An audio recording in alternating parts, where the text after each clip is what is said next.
Jay Crawford, Adam the Bull, Garrett Bush, Dustin Fox, Jason Lloyd, Tyvis Powell, plus, ba-da-da-da-da, you're loving him, Mikey McNuggets.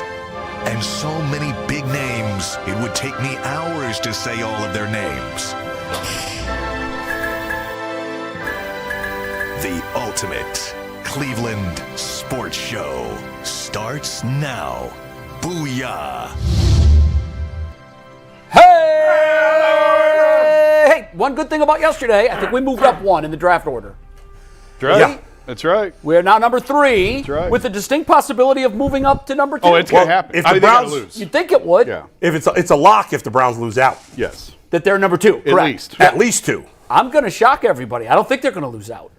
It would be just like them to screw it up at the end. That's what I said last night. That's think what I they're gonna believe, lose too. out, but- I believe they're going to win Sunday. Wow. I know. It's Well, big time early pick. They may not have anything to play for. I don't see that they do. Well, no. If Baltimore loses Yes. and Baltimore plays before the game Sunday, Yes. they sit. They can sit the house. Baltimore plays Packers, right? Saturday. Yes, Saturday. And if Baltimore loses, Which you would expect them to lose. I think it's in Green Bay. The Steelers clinch and have no reason to. And it doesn't look like Lamar Jackson would be ready to go. So if that's Yeah. the case, then I'm guessing, why would you roll a 42-year-old quarterback out in a meaningless game? Yeah. So I would think at that Are point, you so we'd sure the see- Browns are going to win even we'd against get the to see- backup? Will Howard would be it'd be a great I look at game. I thought it'd be Mason. No. I don't know. I mean, if I'm Pittsburgh, I want to that has to happen. Miles Garrett sacking Myles Garrett for the sacking record. Mason Rudolph for the record? It could happen. Wow. That would That be should amazing. happen. But I Does really he get to tear his helmet believe- off and hit him with it? If he Yeah, does? yeah. Yeah. Yes. Vegas would not put odds on that. Yeah, that would be great. I really think that the Browns will beat Pittsburgh if they rest everybody. Yeah. By the way, I think Myles Garrett should reject the half sack he got yesterday. Yeah, I didn't like That was that at lame. all. I Now didn't he's like got to that. beat the record by more than a half. That was a I lame. agree. To me, it's. I think that's worse than the full sack that Michael Strahan got on Brett Favre. Man, that's like. What did he do for that sack? Nothing. That's like you getting an extra $2,000 on your check on accident and be like, "Hey, you guys. Well, gee. let me just go ahead and." It just seems to be a little I know, bit, but right? you know, the trouble is that's into that sack. We will. Yeah, One yeah. last thought. The trouble is with that record, it was set by a fraudulent sack. Yes. And if he happens to beat it by a half, that will always be mentioned. Yes, oh, he got a it will. phantom sack against Yeah, yeah. Buffalo in which So he never touched the So quarterback. he'll beat it by more, hopefully. Yeah, just beat it. Sack Mason or whoever is in there. Yeah. Sack him twice. Be done with it. End of it. And have Yeah. the record. Yeah, the TV announcers justified the half sack yesterday because he was the reason Josh Allen Yeah, gave that was himself lame. up. That But was doesn't why matter. What do you Yeah, get? I just don't see We'll it. get into it. I don't know how you get a sack or any credit if you don't touch the quarterback at any point. I don't know how that works. All right, guys, let me get a read in here, and we'll get some quick shotgun reactions for the game. NFL Sundays move fast. One big play, and suddenly everything feels different. That's what makes live betting with FanDuel so exciting. You're not just watching the game, you're reacting in real time. And with FanDuel, you can place bets as action unfolds, every drive, every momentum swing, and every highlight moment. Live betting is the best. The game starts to shift, the receiver gets hot, a defense tightens up, or the momentum flips over after a turnover. Live spreads and money lines adjust instantly. Player props updates as guys heats up. So if you want to be right in the middle of the action this season, visit FanDuel.com and place your NFL live bet all season long. FanDuel, the game moves fast, and so can you. Well, my instant reaction, guys, was it was actually a pretty decent game overall played by the Browns. I mean, you hung in there with a team that you were a 10.5-point underdog against when it looked like early you might get blown out because the defense – it was a weird game for the defense. The first 3 drives, the Bills marched up and down the field, did whatever they wanted, mostly running the ball behind James Cook and Josh Allen running the ball, and scored 3 touchdowns fairly easily to get 20. The rest of the game, from their last 1 or 2 drives in the first half and the entire second half, the Bills barely moved the ball. I want to say, I think they averaged over 10 yards per attempt in the first 3 drives, and I want to say at less than 3, maybe less than 2 yards per attempt, passing and running. Well, do you think that was more Browns defense making adjustments or the Bills just saying, we've got this? Well, Or both. Or both. No, I think it was the Bills. I'm going to give the Browns credit on that because Josh Allen looked out of sorts after that. He did not play well. He made some really bad throws. Like when the game was in doubt, I mean, we might have thought the Browns weren't going to win, but the game was certainly in doubt. And I thought it was one of the most uninteresting games I've ever seen Josh Allen play, especially throwing the football. So how many attempts did he end up with? 11? 19, I think. I didn't think it was that high. He was 12 and 19. Yeah. That's. But they got rid of the ball super quick. They were not letting Myles Garrett get. We talked about the half sack he got, but they wanted to get rid of the ball quickly. That was their game plan. They used it. Obviously, James Cook is just phenomenal. And the offense, also a weird game. Like, I thought the offense was decent in the first half. They ran the ball better than they've had in a number of weeks, even though we all know Quinshon Judkins got hurt. We'll get into that. But whoever they threw in there, they were actually running the ball somewhat effectively. The passing game was all dinks and dunks. It was very similar to what we saw in a lot of the Dylan Gabriel games. There was no throws down the field at all. I think everything was inside of like 5 or 10 yards. Yeah, the average depth of target is 1.9. was really low. 1.9 yards? Yeah, Oh, which geez. is maybe, was that the lowest ever? No, it was the second lowest in the last 2 years. Okay. Wow. So that was it. But, I mean, he obviously, and the interceptions were bad. Those, I think the first one, some people were trying to blame Quinshon Judkins on that. That's ludicrous. The throw was behind him, and he got to take a little something off. It's a running back. It's a finesse throw from that distance. Again, now, and you got to lead him. Both interceptions, he got unlucky because they were tipped and the ball was caught in the air. Yep. I don't think either was a terrible play by Shedeur, but it's certainly, like, what are you going to do? That's the interceptions happen. Second half, not great. I did think on that final drive when the Browns got it 23-20, that first down throw to me was the best throw he made all day. I think it was Malachi Corley. He threw one for 11 yards down the sideline with some traffic there. I thought that was the best throw he made all day. But then obviously they went backwards after that, and that was that for the offense. So overall, again, I can't kill the team. They lost by 3 points to what I think is the best team in the AFC. Yeah. So not a terrible game, but nothing amazing that really stood out. It was kind of just a decent performance by everybody. Yeah. Remember before the season when we were talking about they have these two young quarterbacks, and the worst thing that could happen is we get to the end of the season and you look at it and go, I don't know. Maybe there's a chance that if you do, there might be something. Remember that? Yeah, we don't have that problem. The quarterback's not here. Yeah. The quarterback's not here. They got to take quarterback in the draft. Oh, it's really? It's not Shedeur. They will take a quarterback. The question is where they end up in the draft, and do they believe in Mendoza or Moore? Because right now, if they lose out, they're likely going to get the 2. They're not even going to have to trade up. They're going to be in If position. they don't have to trade up, I think they absolutely take one. But and they're in the 2 spot. Well, you say they wouldn't have to trade up, but if they're the 2 spot and they only like one of the 2 quarterbacks, then sure. But I don't think we're going to be in that spot. You're right. I don't think we're going to be in that. Yeah, spot. I want to hear why. Well, if they like both, they'd be fine. I'm you're interested- saying you think they like both? I'm interested in hearing the why. Because you can say he needs more around him. You can say And he the does, that's offensive fair. line. You can say the offensive line isn't any good. Listen, the metrics will tell you, and there's more than the metrics. The metrics will tell you he is the worst quarterback this century by dropback per EPA. He's worse than Jamarcus Okay, Russell. explain that. I know we've talked about it before, It but for takes those that into might not know account that down and number. distance, field position, home or away, time and score. It is the most all-encompassing metric that Does you it can take use into to account measure a his quarterback. teammates? It takes into account records. It takes into account everything. It is the most all-encompassing stat. And every time he drops back, the Browns lose more points than any quarterback since 2000, since True Media started marking this. That is it's stunning. worse How than many are we Jamarcus talking Russell. about here? It has to be hundreds. It doesn't. It's 133, I think, is the number. Maybe more than that. I don't remember. But, And we also know this: the Browns lean on those kind of metrics. yeah, but it's more than that. Harder than anybody. It's more than that. He still doesn't know what he's looking at.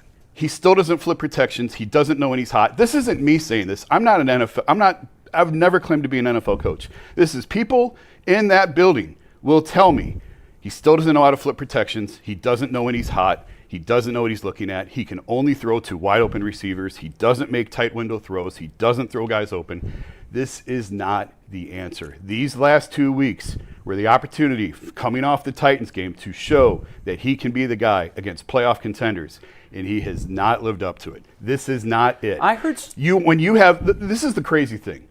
The Browns, for all the quarterback problems that they've had, right? Like, we know the jersey, we know the names, we know You know how many times they've taken a quarterback in the top 10, in the top 20? Once. Twice. Tim Couch and Couch. Baker. Really? That's it? That's it. Whedon was in the 20s. Quinn was in the 20s. Manziel was in the 20s. All these, so the Browns. Maybe that's where the problem is. It is where the Browns. They're reaching too late. The Browns are the most dysfunctional team in the NFL. Period. No. Full stop. And yet people think that they're going to be the team that can take a late round pick and develop him. They can buck the odds and do something that very few other teams can do. No, they have to be handed a pretty close to finished product to have any chance at success. And that is not Shedeur. Couch got him to the playoffs. Baker got him to the playoffs. You know, I don't want to derail this. I was thinking about the Baker thing, but I don't want to derail this. Go ahead, we got Jim. too much to do. Well, I couldn't disagree more. Actually, to be truthful, when you're talking about football, you know, the crazy thing about football is it's not done in a back room with calculators. And I respect True Media, but True Media don't draft players. True Media is a nice little asset to tell you what you want. EPA, that's a nice little stat, but when you look at it, you got to take in consideration the entire totality of football. And for so long that we've talked about this, we've boiled down the game of football to fantasy football, numbers, and whose quarterback it is. You walk around the league and watch around the league. Same people told us that Kenny Pickett was the deal. Go watch what Kenny Pickett did the other week. He threw for like 5 yards. They told us he was the best option. Keep looking. Jackson Dart, I think he threw for like 32 yards yesterday. Like, maybe that was earth-shattering. Go look at Cam Ward and what his numbers are. His numbers have not been great the entire year. The reality of the situation is, yeah, you could talk about EPA and you could talk about all that, but you also have to take in consideration that when you look at the people in front of them, that goes into it. The offensive line is the worst in the league statistically, and that's not even debatable. When you take a look at the receiving core, they get the least amount of separation. They don't catch the ball when it's open. And on top of that, you're missing most, if not any of your weapons. So when you look at it, a guy who was in the 5th round, who's already thrown for 360 yards in a game, but we disqualify that because it just wasn't what we wanted to see. But yet and still in that game, Cam Ward is the number 1 overall pick. His numbers didn't look better than that. You go into this game, I just saw Josh Allen throw for 12 and 19 for 130. Like, let's keep it real. A lot of times what we be doing is, if you like the quarterback, you can find a stat to say you like him. If you don't like the quarterback, or if you do like the quarterback, you find 17 things to say. When we look at the game of football, you can't do it in a vacuum. Shedeur Sander, the reality of it, has played, this is 5th or 6th game? And in those 5th or 6th games, does he have some stuff to work on? Sure, he does have some things to work on. He's a rookie. Is he going to have some mistakes? Sure. But he's shown well enough to say that he has an opportunity to be a starting quarterback in this league. I totally disagree. Well, listen, the film, we can go down to it. I can show you the deep ball. I can show you the accuracy. I can show you that he hits people. I can show you people said that he couldn't run the football or he was not as athletic. He led the team in rushing 3 weeks in a row. He's eluding the rush. He's stepping up every single week. He show you something different. Ask Tommy Rees. Tommy Rees said, hey, in the press conference, I want to see him work on moving the chains and throwing the football, not just deep action. We moved the post so much, our back should be here. We should be sponsored by U-Haul. 1 week is, our offense is all underneath with Dylan Gabriel. We need somebody to throw it downfield. He comes in, throws it downfield, does it better than all the other rookies, and now all of a sudden, no, he needs to play in structure better. Okay, well, he took what was given to him underneath the last game against the Bills. By the way, who's a Super Bowl caliber team. Last week against the Bears, Super Bowl caliber team. Both teams 11 wins. So, I don't know what you expect. This is 2 playoff teams, 2 of the best teams in the league. And he's playing with backups at offensive line. His number 1 running back is out of the game. No receivers. And in 5 or 6 games, we use these stats to say, he's not the guy. But I just saw Dylan Gabriel not do that. I done seen Deshaun Watson not do that. Oh, and by the way, all accounts are the coach who's the head of the offense is getting fired. So you got to take account of that too. The guy who was running the offense, whose offense hasn't been good with any other quarterback, is also not going to be there. So we can say he's not the quarterback or whatever the case may be, but let me just keep it real. The Browns ain't even really in no position to take a quarterback if they wanted to. If you think about it. So wait, why not? Watch this. I'll tell you exactly why as I sip my Kool-Aid. I mean, if they think their quarterback is there, either Moore or Mendoza, and they're number 2. The reports just came out. Andrew Berry looks like he's staying. If you Andrew Berry, they already said 3 wins ain't good enough. Those 3 wins got Kevin Stefanski fired this year. So if you're going to stick around and you're going to be around to pick the players, guess what's going to happen if you want to take a quarterback? You're going to take a quarterback, and then you don't have said picks to improve any parts of the roster around the quarterback. And guess what? Do you think with a rookie quarterback in the same line and no weapons, you think you're going to get more than 4 wins? No, you're not getting more than 4 wins. You'll be back in the same territory. And the same people that told you to draft the quarterback will be the same people to line up and write it was malpractice that you didn't get them any weapons or an offensive line. And then you will be the next person fired. I have to apologize. I must have missed reports. No, reports that Berry is coming back and Stefanski is Rappaport said over the weekend that Berry will be involved in decisions going forward. I'm not entirely positive I believe that yet. What do we think about Stefanski? Do we think that? I think he's gone. You think he's gone? I think he's gone. Okay, because for me, I don't think either has been a fait accompli. I talked to some people around the league over the weekend. This was before the game. Yeah. And they said that they don't think the decisions have been made on either. The people that I spoke with. That doesn't mean that these decisions haven't been made. We're splitting hairs now and speaking in technicality. You know what I mean? We'll know shortly after the final game of the season. Personally, I had a conversation yesterday about this. I don't see how you can bring Berry back and fire Kevin. If one goes, they all have to go. Yeah, to me it feels the same. If the whole reason the Browns are in the position they're in is the Deshaun trade. There's no debating that. Right. They're picking the aisles of the quarterbacks that they are because of the cap sheet and the situation that they're in on the cap. Right. They have a lack of talent. They have no weapons and no offensive line because they haven't had first-round picks the last 3 years. Everything traces back to that. How do you keep the guy who set the building on fire and get rid of the guy who couldn't put out the flames? If one goes, that's a good way of putting it. They all have to go. I know that this was supposed to be our, and I'll be quick because I know we got to get on. It was supposed to be our shotgun reactions. I agree with you, Bull. I don't really have. I mean, it was what it was. I thought the Bills were doing everything they could to not lose the game and nothing more. As for the question that I reached out to about 5 or 6 people this weekend, and if there was a consensus here, and because this is the question to me, do the Browns take a quarterback or is Shedeur the guy? And there was a general consensus, and the way one person framed it I thought was very smart. Said you don't have to ask yourself, is Shedeur a starting quarterback in the NFL? That's not the bar here. Because Baker was a starting quarterback in the NFL, but Baker wasn't a top 10 guy. So they said, he's not a top 10 guy. We need a top 10 guy to win a Super Bowl in this league, and he's not it, so we're going to move on. So the one person that I thought framed it really, really well was the question the Browns have to ask themselves is Shedeur the starting quarterback? That's not it. Look at the starting quarterbacks they've had. The question that they absolutely are asking themselves, and this person had some knowledge of this situation, can he be a top 10 quarterback in the NFL? That's the bar. And if the answer to that is no, then you absolutely have to draft a quarterback somewhere in this draft.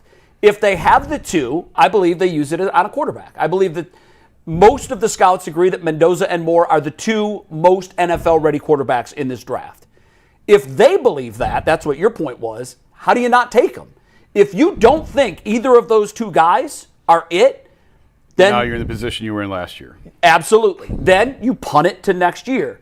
Most folks I spoke with don't believe that's the case. Most folks believe that, and that was assuming that they were going to be a top 4 pick, by the way. Right. And that at least one of the teams ahead of them, and possibly 2, would not take quarterbacks.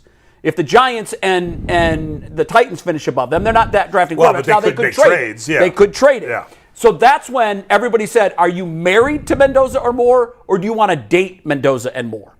Because if you're not married to either of them, you don't trade up. That's you sit where you are and you take the best player that's available. Agreed. So I do think that although the consensus was you're drafting a quarterback if you're the Cleveland Browns because you still don't have the guy, I think the question is, do you use one of those top 2 picks? Do you move up? Do you wait until and take one maybe in the 2nd or 3rd that you might think is a diamond in the rough? It's not like quarterbacks drafted in the 2nd or 3rd rounds have never made it. But Jason, most of the you look at the playoffs now. Almost every guy's a first-round pick. You're absolutely right. The overwhelming evidence is your quarterbacks of success come in the top 10 picks. Yeah. I was unaware of your stat. I mean, think about it. I have to tell you, that stat blows my mind. For the team that can never find a quarterback, they've used a top 10 pick, a top 20 pick twice. And both of those in guys got 25 them to playoff Honestly, games. I looked this morning, the last 55 years. Mike Phipps was the last one in 1970. My goodness. Picked third overall. They don't pick quarterbacks at the top of drafts. As many times as they're up there, they don't So do we it. shouldn't be surprised that they've had such bad quarterback. I'll say this in this eye test versus analytics. I mean, the eye battle test. You can say like the eye test for one game. I'll give you a game. The metrics don't match the eyes. When you start to get enough data, and even at 5 starts, it doesn't sound like a lot, right? It No, doesn't. that's not. They don't not sound. It ain't a lot. No, it is. How a lot. many Dylan get? No, it is a What lot. did Dylan get? Dylan 6? Dylan got 5.5. Five and a half. He played 5.5. So I mean, we're talking about a very similar set. Right when now. you look at the numbers I'm talking about, the names at the top of the list after 5 starts are the names you would expect to see. Yeah. And the names at the bottom are names you don't want any part of. Now there are a couple exceptions, and one of them is Eli Manning. Eli is down where he was after 5 starts. Wasn't Jared Goff down there too? I didn't look after last week. He was, yes. I didn't update it. This But let me week. just say this: watching Shedeur Sander, But Manning and Goff were also Yeah. number 1 overall picks with a lot longer And leash you were not than a gonna fifth kick him round to the pick. curb But after I don't games. know. Listen, all I know is watching the games. Shedeur Sanders to me doesn't look like the worst quarterback I've ever seen.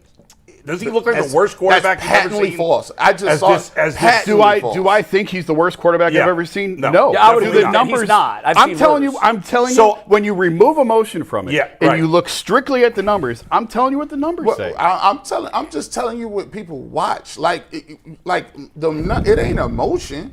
No, it is. It is. People No, desperately yes. want the him to be the touchdown guy. and interception ratio, that alone Hold on. is very troubling. It's very here's- troubling. This is the crazy part about it. I mean, I'm old enough to remember when Peyton Manning threw for 26 interceptions. The crazy part about it is we be sitting here and we be watching people Now. all the time. I just watched the game Jackson Dart play, one of the worst games I've ever seen. But gee, I don't understand what Jackson Dart has to do with anything. here's We're not discussing whether Jackson Dart should be the starting quarterback. No, of the no. Browns. What I'm saying to you is, Yeah. I'm not talking about discussing.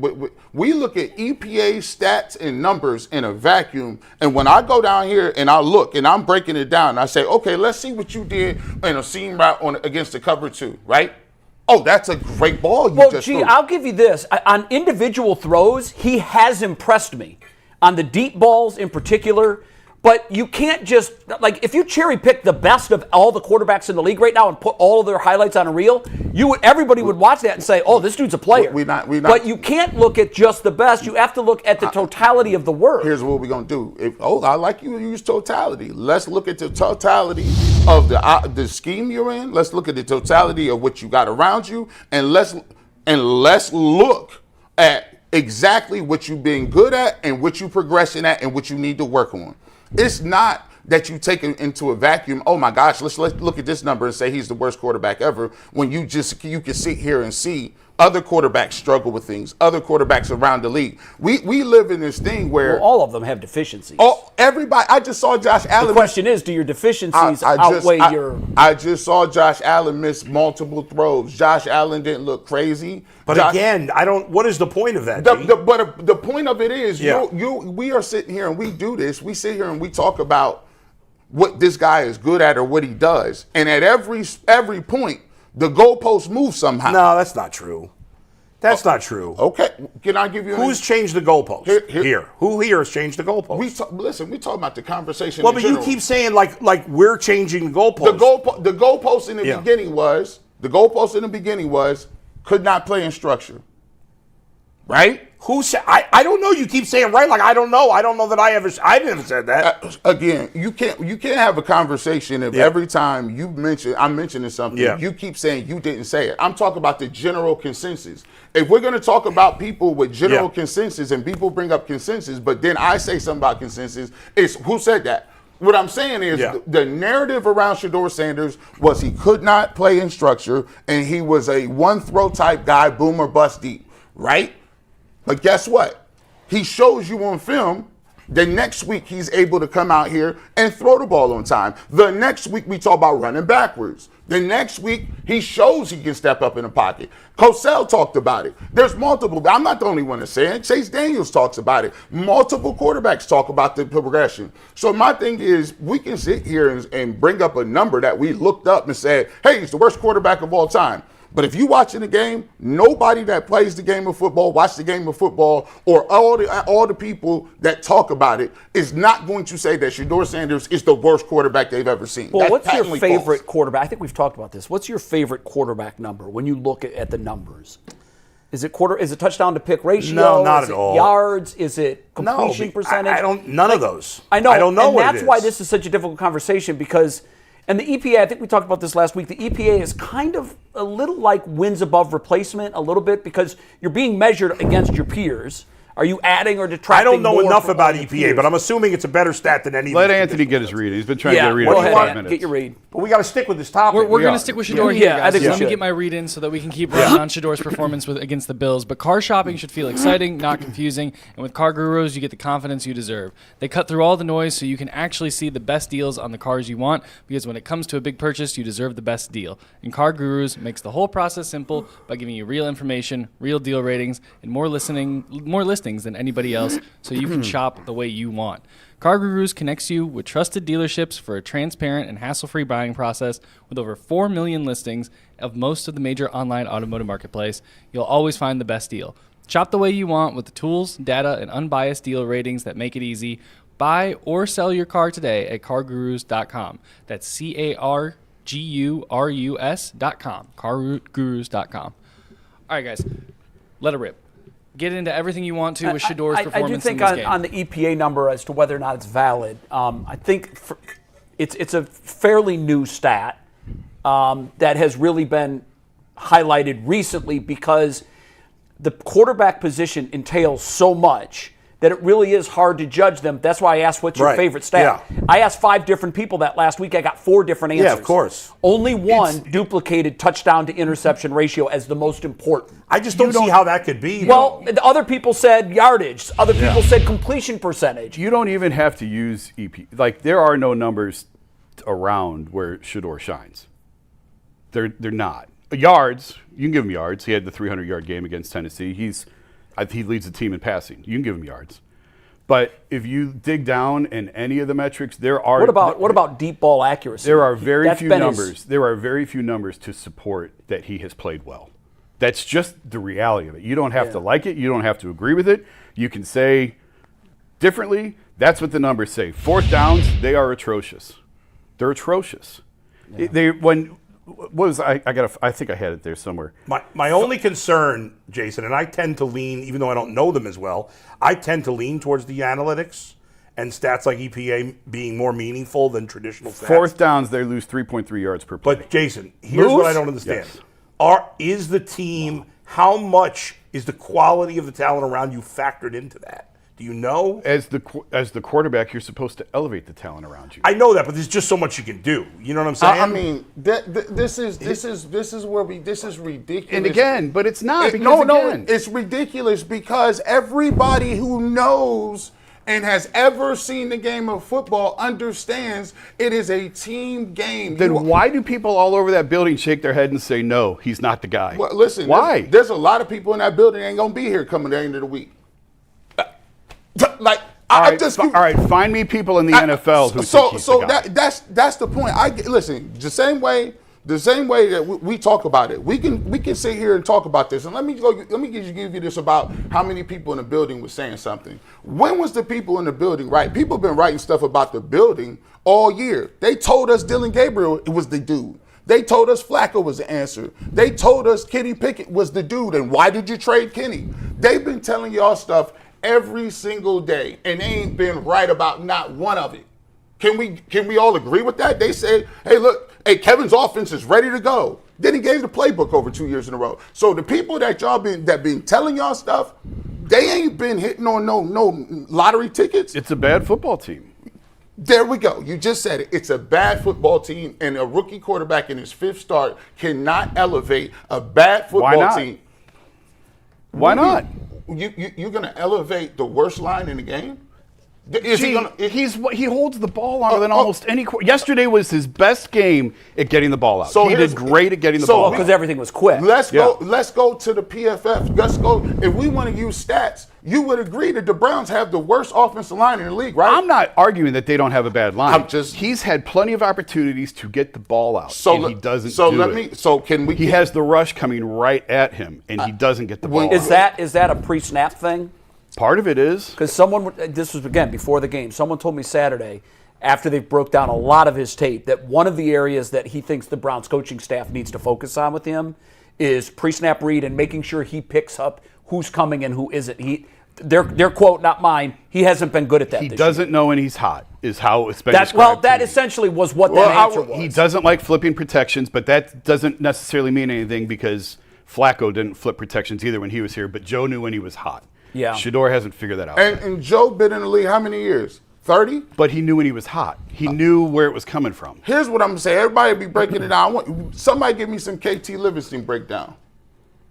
Oh, I know. I don't know the grade. He's awful. No one is going to dispute with you that it's a good offensive line. But no one's going to say that. Is the time to throw out yet? Probably not. No, it was out right away. He had a great time to throw yesterday. It was coming out fast for the most part. There was times where he held it. But for the most part, it was his fastest release of the season. And you could tell, we talked about this on Friday, I believe. Reese's comments to the media during the week were very directive.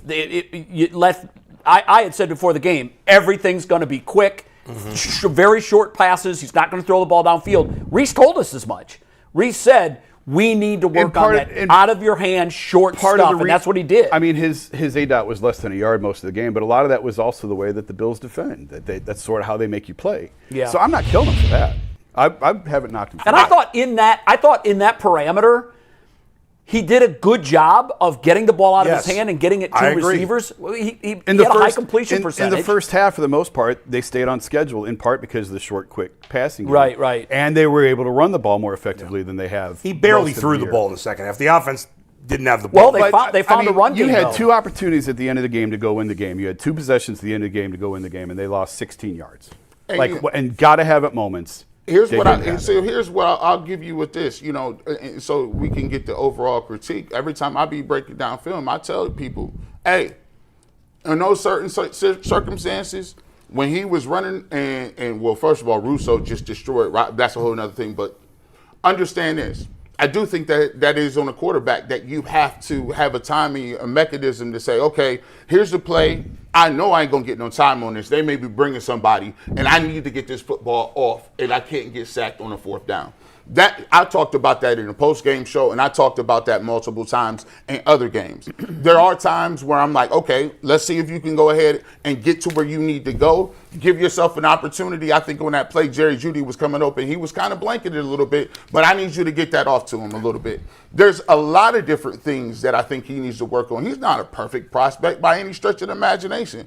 But what I'm talking about in an evaluation is when you are evaluating a quarterback on a bad team, you have to take what you can and extrapolate and say, can I get better with this guy? Can this guy get better? Does he show me the tools and traits, whether it's his acumen throwing the football or does his team rally around him, that I could say with improvements here, and here, and a new play caller and what we want to do, can he be successful? To me, he has the basic traits to become a good starting quarterback in the league. Now, it's up to him to continue to progress, but I think it's undeniable that you've seen from the first game against the Baltimore Ravens where he looked like he is completely lost to where we are today, to be losing. And if they kick a field goal, that's a 23-23 game against one of the best teams in the league. That's a Super Bowl contender. I think that's progress. The question is, do the Browns think that's progress? I think that one of the problems with this is, and this happens with young quarterbacks, sometimes their highs and lows are very, very erratic. If there was steady progression week to week, I think I'm going to listen more to that. But last week against the Bears, he had his worst game. Yeah, but when is there ever steady progression? No, I know, but you'd like to see, you don't want there to be such gaps between your ceiling and your floor. You'd like there to be, even if it was mediocre play, you'd like there to be a consistency in play, and perhaps 1 week at a time you add something to your repertoire. You learn something about protections or whatever. And So he's just been all over the 2 preseason games he played. He was joop, joop. And then, he plays a good game in which he loses to the Titans, and then he bounces back and looks awful against the Bears. So it's tough to really, I had said at the beginning of the season, you drafted 2 quarterbacks that you're going to look at. The problem is it's going to be very difficult to evaluate what you have. And I still think that, yes, I think a great quarterback is going to elevate the talent around him. You had said that you thought if Josh Allen was with this team, we'd be a playoff team. Yes. So if that's what likely. great quarterbacks can do, they can elevate crap talent around them and bring them up to that level. I would expect to see some of that. What's his record, win-loss in starts, Shedeur? He's got 1 win. 1-4. I think that's unfair to put that on him. I don't think any rookie in this situation, or most rookies in this situation, if the Browns would not have success, wins and losses. If the Browns were going to that's the problem. If the Browns were going to be know. drafting 8, 9, 10, 11, 12 this year, it's a different conversation. With where they're at, I don't see how you don't take a quarterback.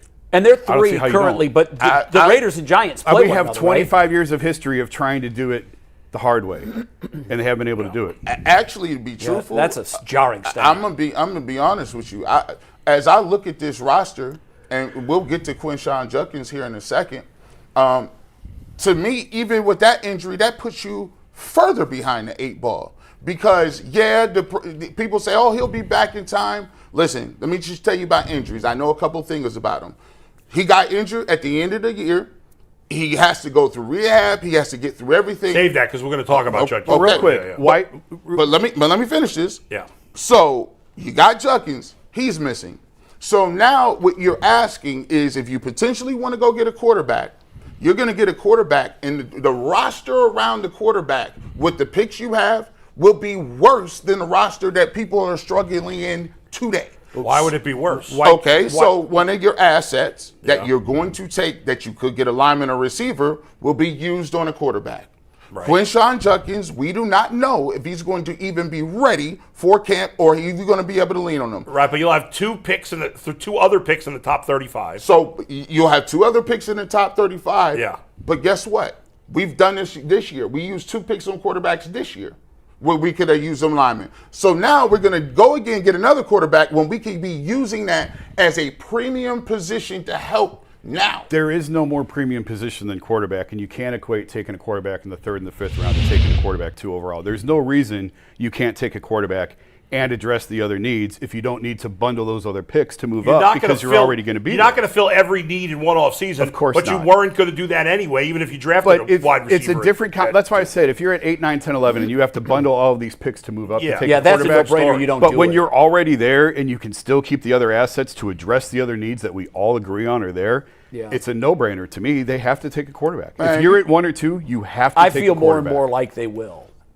I just don't see it that way. I continue you to go back. Find out. You know what's interesting is Shedeur Sanders has a lot to say about it. Go out and beat Pittsburgh and Cincinnati. You're not drafting a quarterback then because you can't.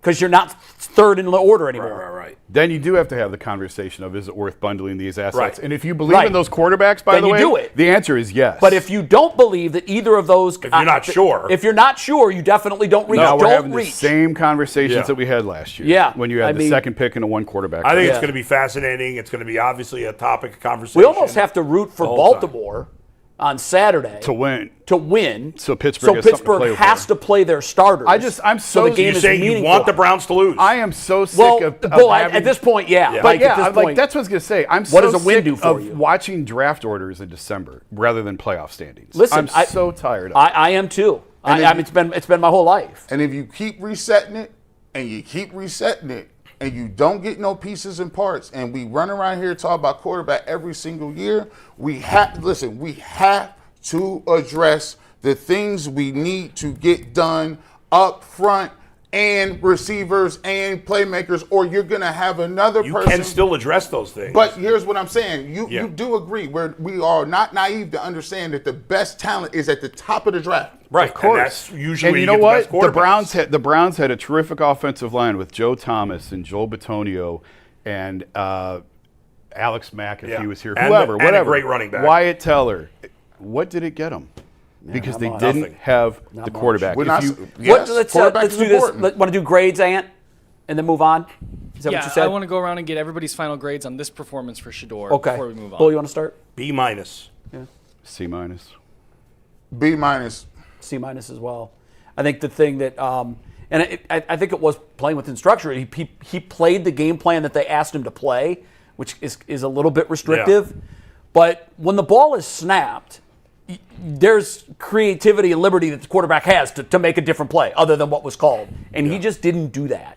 And to your point, I felt like the Browns were going to win that game. I really did. I never thought they were going to win the game. I felt like they were going to. I felt like the Bills when they were lining up for that field goal, I thought, wow, now all the pressure's on Buffalo, and all we need is a field goal. It felt to me like the Bills were just half there and toying with them. I did get that impression, which is kind of alarming from Buffalo's standpoint. That's alarming that you're in December and playing that way. If they can extrapolate anything out of, again, this isn't is Shedeur a starting quarterback question. It is Shedeur. Does he have the potential to be a top 10 quarterback? Because that's what we're looking for. Yes. And if he isn't it, or if Dylan Gabriel isn't it, or the next guy we draft isn't it, then you keep moving until you find the guy that is. And he had chances to win that game yesterday. And in all of those situations, not only did he not make a play, he moved us the wrong direction. By the way, I initially, a first watch, actually had him up as a B. And then I watched the game again, and I lowered to a C+.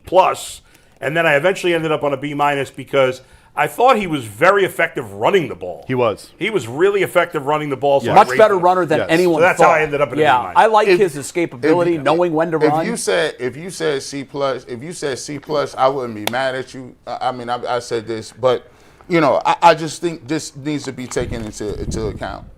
Again, we just saw the guy who we love, right, against the team. And we got to give credit where credit is due. Either we're going to say that Josh Allen is Superman, and the Bills Look at what Josh Allen has accomplished in his career. You can't can't compare him. Josh Allen didn't play a good game, No, but what I'm saying, though, is thank you. That's exactly what I'm saying. Yeah, who said Josh Allen played well? Nobody said it. No quarterback is going to play well every game. As Jay said, I would like to see progression linearly every game. But it doesn't happen. It doesn't happen. Right. Game back, and you said, why you bring up Jackson Dart? Because Jackson Dart has shown me something this year where he can run the ball. I think he has a good arm. He's shown me tools and traits that I say, I could get with that. I understand you on a bad Giants team that's going to draft high, but I like what you did right there. The thing is, you're not going to have games where you're up like this and you're going to elevate everybody and you're with one of the worst teams in the league and you don't have weapons. So my thing is, hey, I'm going to give them credit for playing one of the best teams that I got them going to the Super Bowl, right? Yeah. They lost by 3 points. And if they don't botch the snap, it's 23-23. I have questions about I had the Bills to the Super Bowl too. That defense yesterday looked not good at all. The first drive, I'm I don't like to judge teams on one game. And I know that we talked about had problems. And this is on the agenda for later too. But and I don't know how to explain this, but our run game came to life with our backups yesterday. Like our run game, those scoring drives in the second half, they ran it very well. They were all runs. We just decided we're going to run the ball down your throat, and it was the first time all year long that I watched anyone other than Judkins consistently move the football down the field. Those guys looked like world beaters yesterday. Well, that's a great transition to the next topic. Okay, let's use it then. Yeah. All right, guys, before we get into the run game, Cleveland Charge are here and experience Cleveland Charge basketball at Public Hall this season. The Cleveland Charge, the NBA G League affiliate of the Cavaliers, are back in action for their 5th season in Cleveland, with Charge alumni like Dean Wade and Sam Merrill and two-way players like Naquan Tomlin and Luke Travers show that the NBA G League is the home and future stars of the NBA. Charge basketball is the best option for affordable family fun in the land, with fan giveaways, exciting theme nights, and post-player autographs, and so much more. Tickets are on sale now at clevelandcharge.com.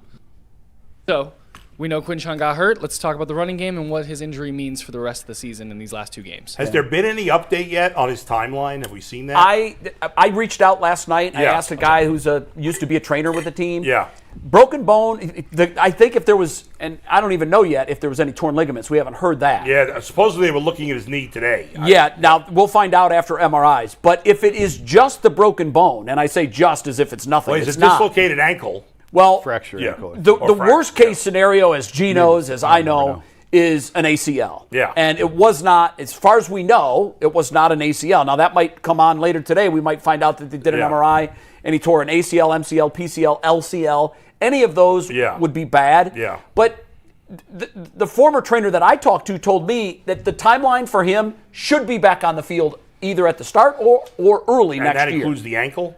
Well, I just said broken tibula. Okay. Because that's all we knew. Yeah. At the time when I talked to him, that's all I knew. I was going to say, training camp. I thought he'd be ready for training camp. Yeah. And what did you just say? I just asked beginning of Yahoo season. Sports, Mary Kay said yesterday, says 4 to about 5. 4 to 5 months. Yeah. Yeah, regardless. All right, so as long as it's not a tear in his knee, he Now- should be, fine by ready training for the camp. start of the season. Yeah. which is Now, good. the other question, obviously, that needs to be asked, and again, the ACL is more serious because you're not the player moving forward that you were. Right. Some players have regained that prowess. Yeah. Others never but did. usually it takes at least 2 years. It usually does. Usually that first year back is just kind of getting your bearings and getting Right. back on your feet. So from that standpoint, I don't anticipate that this would necessarily make him a slower back, a less effective back. You know, there is a psychological effect to injuries. Sure. The ACL is chief among them. But if it is a broken bone and he gets the clean bill of health, I would expect him to be just as good, if not better, because next year he'll have a full training camp, Which he something did that not he didn't have this year. Correct. Gee, are you So- concerned if it's just a broken bone? That's it? Yeah, I'm concerned because, Mike Hall was a guy, right? Mike Hall hurt his leg, and that thing lingered and lingered and lingered and lingered. Yeah. I saw Jed Wills. Jed Wills was supposed to be fine. Jed Wills missed a whole doggone half a year, and he just got a scope. I'm like, what? What do you mean?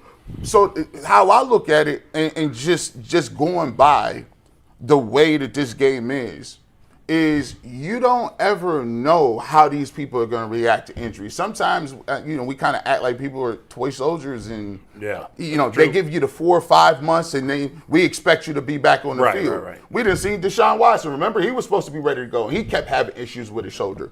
So for me, I just don't like any injuries that happen at the end of the year, because now it puts you up against what your training regimen and routine is. And Quinshon Judkins was already a person that was looking to get into the offseason because he didn't have the offseason before because of the off-the-field troubles. Right. So he wanted to use that to get better. So now he's using that time in those 4 to 5 months to rehab. So in reality, that rehab is not lifting, pulling sleds, doing what you need to do.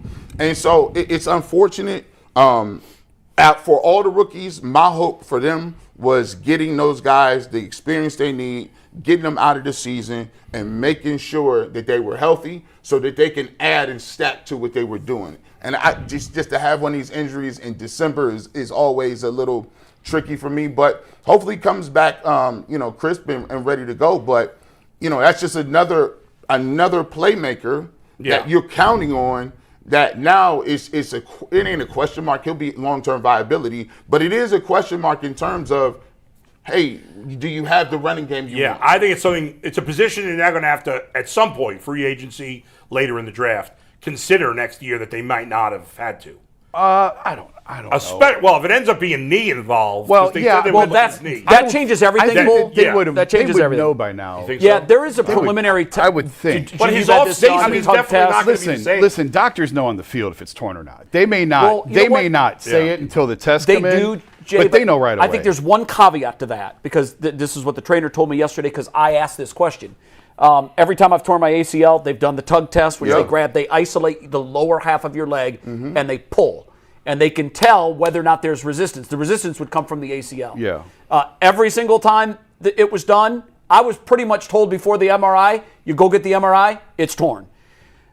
I thought yesterday, they may not have been able to do that to him yesterday because his lower leg was broken. Right. So the last thing you would ever do is isolate that lower leg and tug on it if there was already a break. Right. So probably isn't. Something has to give when there's tension like that. It sounds to me like the bone gave, which may have saved his ACL. It was gruesome. They didn't show the replay, right? No, on I TV? looked at it because they showed it on the scoreboard, actually. Oh, did they really? Yeah, and then I think they realized, we probably Yeah, shouldn't they show came that right one back again. from break and said, we're not going to show this again. It was awful to watch. I felt terrible for him. He was in obvious pain on the field. Yeah, it was I knew tough right to away.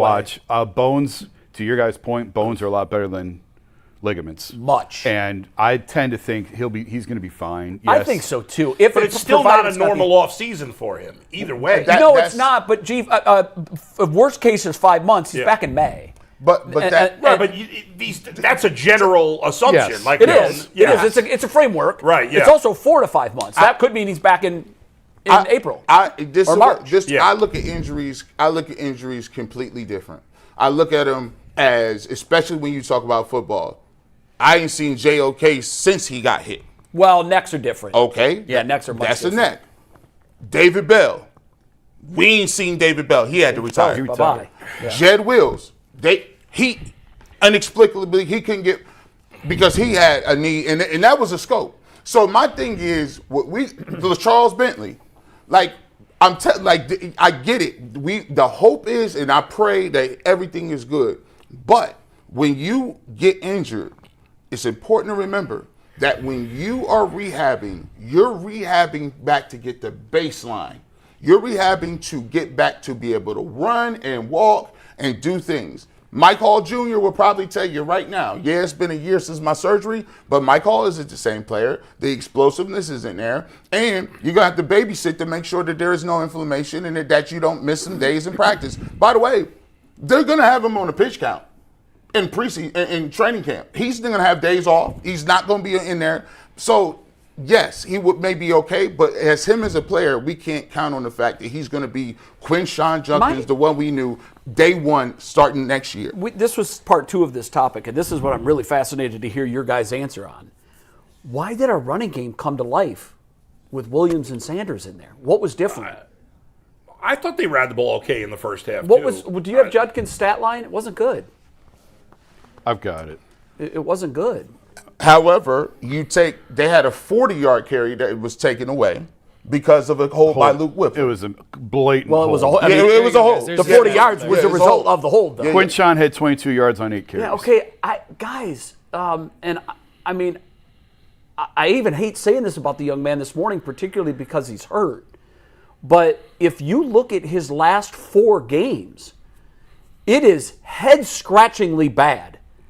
And I know that we want to talk about the offensive line, but guys, even look for the season.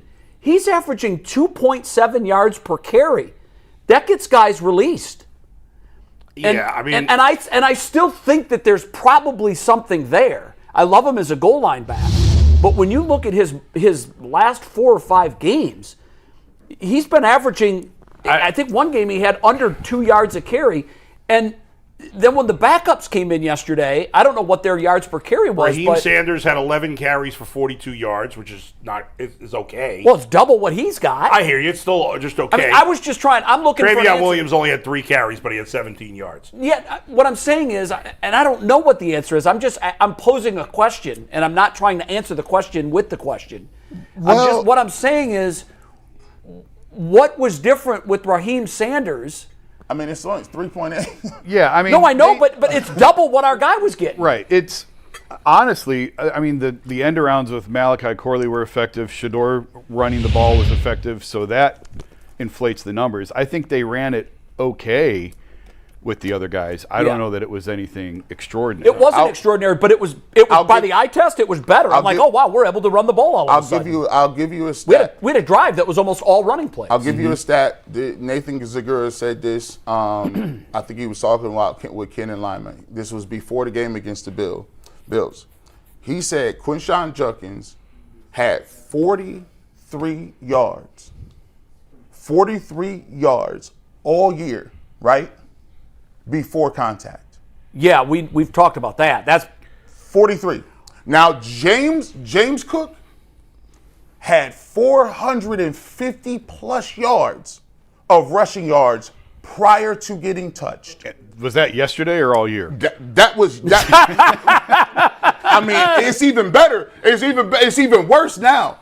So if you think about it, that means they got 500 yards almost before they get in touch. Quinshon Judkins is getting the ball and getting hit. Usually behind the line of scrimmage. And I do wonder, could he be just worn out because he didn't have a normal training camp and because he was thrown into the fire, You know what I mean? Like, Yeah, because there's a he little didn't bit. have a normal ramp up It's and clear he build hit up a period. wall. I mean, his last 4 or 5 games Is it have possible been that abysmal. he was just out of gas because he wasn't able to properly prepare? Now listen. Tyvus pointed I mean, out. he got thrown right in as soon as he was I know he did. eligible. He was starting. Yeah. Tyvus did point out. Now let's just be clear. Like, he's not a perfect back either. There's times where we pointed where he missed a cutback lane.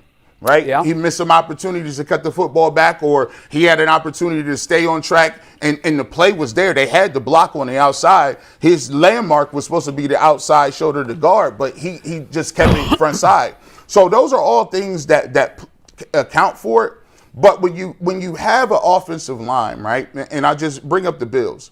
When you have an offensive line like the Bills have in a running game, you saw what they were able to do. You can have games where Josh Allen is 12 and 19. Yeah. You can have those games. And by the way, how many drops did he have in the end no. zone? He had one in the end zone. There was one play where he was trying to throw the ball, I think in a fourth down, or it was a fourth down play. He was trying to stop the receiver. The receiver it was miscommunication. But the point is, when you have an offensive line, the offensive line is going to be twofold. They're also going to help Judkins and who you have in the backfield. They'll also help the quarterback. So when you look at the difference in why Judkins is struggling, it's tough to make the first guy miss every time. It's tough to make the unblocked guy, or you got to make a move and you got to break 2 tackles just to get 3.5 yards. That's a different uphill battle. I guess we'll know more about the run situation after we see what they do against Pittsburgh. Because, again, it's a small sample size. There were a total of, I think, 15 carries between Williams and Sanders. I just, the output was noticeably better. The run game looked different than it did with Judkins. I think Judkins is good. If you look at EPA per rush, he's 43rd out of 49 running backs with at least 100. Right. It's not great. By the way, No, it's not. you know who's in the top 10? Who? Jason's boy, Who's my boy? Kareem Hunt. Kareem Hunt. Oh, boy. Put the wheel back on. Top 10 on Put the wheel EPA back per on. carry. There it is. EPA is the wheels. greatest stat of all time. And know Travion why? Henderson is Because- top 10 Kareem Hunt. also. Yeah, but here's why. Kareem Hunt has a role, a very defined role. And he was good at it here. He was good at it the first time he was in Kansas City, and he's still good at it. EPA don't care about We them need rules. 4 yards. Go get the 4 yards that we need. And when I watched the Chiefs, I'm like, that guy still runs hard. He still gets first downs. Chiefs got smoked by the Titans. Well, yesterday. you know what that was? That was a case of the entire team at once we're letting like, go of the we're rope. done. They just let go of the rope. And why wouldn't they? Yeah. They have no chance to make the playoffs. Super Bowl, they got a long rest this year. Yeah, how do you get up for a game? It's probably the first game they've played in 10 years that didn't have meaning. Help the Browns. Think about that for a second. Yeah. I mean, other than meaning the other way, where we don't have to win this game. Right, We're already right. in the number 1 seed. Yeah. It's much like Ben Roethlisberger. All of the games he played in his entire Had meaning. career Meaning, yeah. had meaning to them. Yeah. The other one that blew my doors off yesterday, the Steelers now have 22 consecutive winning seasons. Yeah. And yet they're still talking Pittsburgh about running Tomlin out of town. Browns have had 3. I would actually. Total. Since they I come believe back. it or not, if I were Tomlin and the Steelers, I would part ways, even though they've won, even though their record of because I think the Steelers eventually you run its course. He's Send been there him a to long Cleveland. time. That's all I would I'd go somewhere else if I were. I would take Mike Tomlin in a New York Of course. second. Hey, I would man. If bring I him were here. Mike Tomlin, I'd want to go somewhere else and start over. The most impressive part about what they're doing is we talk about quarterback every single year here. It don't even matter who they got. Well, it does. They don't win any. They don't win in the playoffs. I'm No, they don't. Hey, listen. Let me tell you something. I know what you're going to say, G, and here's what I'll tell you. You'll take that Because over what we have. Here's what I will tell you, though. I will too. Here's what I will tell you. Obviously, if you're a Steeler fan, you've seen championships. But when Marvin Lewis was taking the Bengals to the playoffs every year, and they would lose in the first round every year, the first bunch of those years, I was like, this is way better. Yeah, I it's love exciting. It. Eventually, I was sick of it. Sure, because yes, you get it's better spoiled. than what the Yeah. But Bull, we Say- haven't had consecutive UK. playoff appearances No, I understand. since Saying- the 80s. Saying Mike Tomlin and the Steelers part ways has nothing to do with a negative about either of them. I just think So, yeah, I see what you're saying. Yeah. Like, the message has grown old. The messenger has grown old. And sometimes you just do need a change of environment. It is amazing. Andy Reid in Philly. The Andy Steelers Reid in Philly, 100%. Yeah, it's amazing that the Steelers are competitive every year, even though for the most part, since including Ben Roethlisberger's last year or two, they have had mediocre or worse quarterback play. They have. Send me to whatever hell or purgatory Pittsburgh is in. Yeah, I'll take it too. I would love to. I'll sign up for that. But the fact that the Steelers get a different quarterback every year, they play a certain way, they have a style that they play. They don't care who you are. They come play hard. They got they put them in and they work. To me, that's the epitome of what football and sports is. The Steelers don't punt on nothing. They know who they are, and they draft players. Right, but you can understand if you're a Steeler fan why you have different expectations than a Browns fan. Of course. Yeah, you can. And, Bill, you're right. Like, if we had 5 years in a row of playoffs and first-round losses, at that point, G and I would probably look at each other and say, okay, cool. This guy got us to that step. Now we need the guy to get us to the next step. We did the same thing with Baker. Yeah. Nate Burleson told a really interesting story yesterday on the CBS pregame show. He said, I don't know what it is about the Steelers, but I played against the Steelers with two different head coaches, and he was sitting next to Bill Cowher. Yeah. He said, I played against Bill Cowher Steelers, and I played against Mike Tomlin Steelers. And it felt like I was playing against the same team. They know who they are. Because they hit you like it's their last hit of their life. And he said, after the second game against Tomlin, one of their players got traded to Detroit. And Burleson said, I asked him, he goes, man, what was your coach saying to you in the week leading up to the game or in the pregame speech? We all felt like every single one of you guys wanted to kill us. And he said, no, that's the culture in Pittsburgh. That's how they do it. Yeah. Every coach that's there has an expectation. And the expectation is that you play angry, you play aggressively, and you get after it. And you know what? It's a violent sport. And when you impose your will on someone for 60 minutes, more often than not, the other team is going to succumb. And that's the Pittsburgh Steelers culture.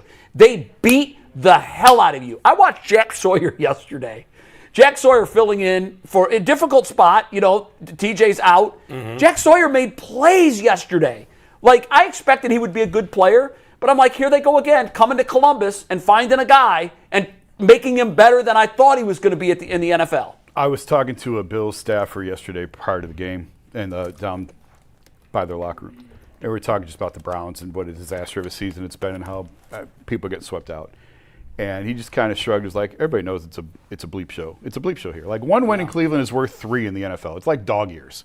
If you win one game in Cleveland, it's worth 3 anywhere else. The Browns are not the only team in that scenario. There's a few others. They are at the bottom. We're the only one that's been there for 30 years. There's a reason the same teams draft at the top every year and the same teams draft at the bottom every year, with a few exceptions Organization. here and there. And it's I'm telling you, it's driven by ownership. It's not even the general manager, and it's not even the coach.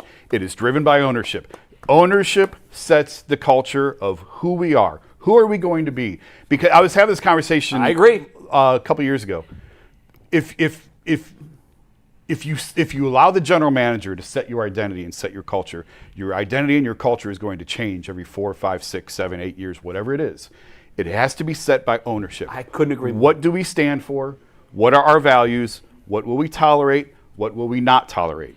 That's what decides winning and losing. And with the Steelers, across professional sports. It's been passed down a generation with the Rooneys. Yeah.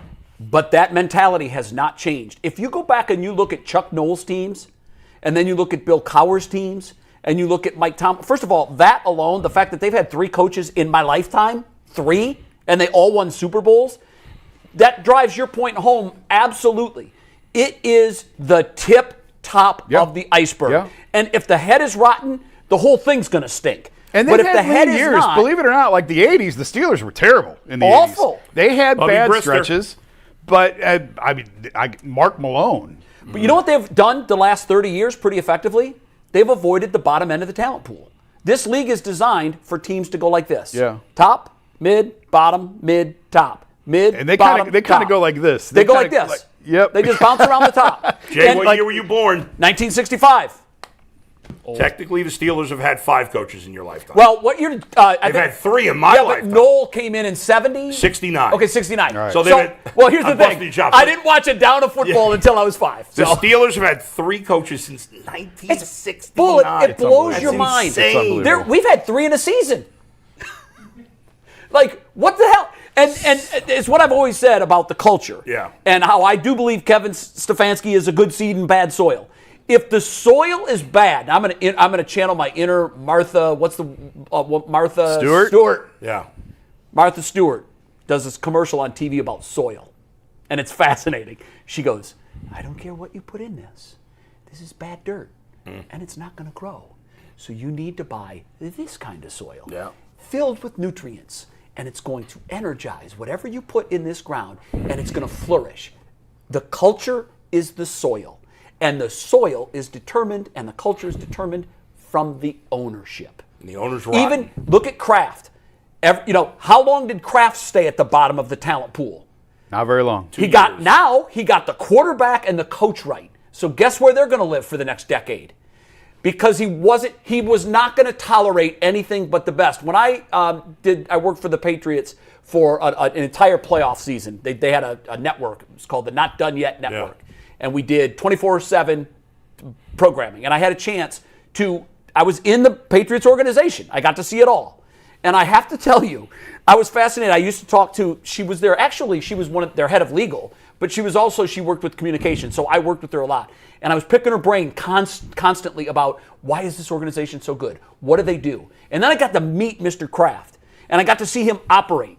And the man just operates in a manner where he wants to know how are the other teams doing this? What's the other teams, this is a perfect situation. What's their jets look like?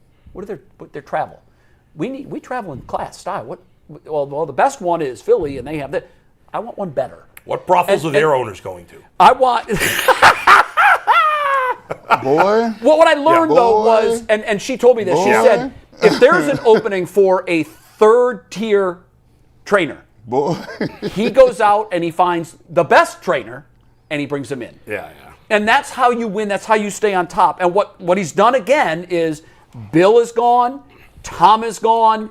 They went down to the bottom end of the talent cycle, and then the two most important things that he has to get right, he failed the first time on the coach, and he failed the first time on quarterback too. But now he's got both of those things figured out, and look at where their future is. By the way, they didn't wait for the team to get better to draft the quarterback. They took the quarterback. No, you're right. You're right. The team was trash. They were awful. Had the quarterback they believed in. They took the quarterback. As was Washington. Washington filled in the blanks with free agency. Yes. The point about Kraft. Remember the special teams coach we had in here, Brown's old special teams coach? I said, have you ever been on a team where the owner sat in on the meetings? And he said, Kraft, but he sat in the back of the room and he never said a word. Never said a word. Nope. He was aware of what was going on, but he never interjected. And Jimmy interjects a lot. Ant, go ahead. Ant, what's your read? All right, guys, we're going to do a quick FanDuel read, and we're going to talk defense because we have talked the offense to death here. NFL Sundays move fast. One big play, and suddenly everything feels different. That's what makes live betting with FanDuel so exciting. You're not just watching the game, you're reacting to it in real time. With FanDuel, you can place bets as the action unfolds. Every drive, every momentum shift, and every highlight moment. Live betting is the best when the game starts to shift, a receiver gets hot, a defense tightens up, or a momentum flips after a turnover. So, if you want to be right in the middle of the action this season, visit FanDuel.com and place your NFL live bets all season long. FanDuel, the game moves fast, and so can you. Speaking of moving fast, Myles Garrett is now 1 sack away and still probably the best defensive end ever. Yeah, half a sack from tying the record. He got credit for a half a sack. Whatever. It is what it is. It counts.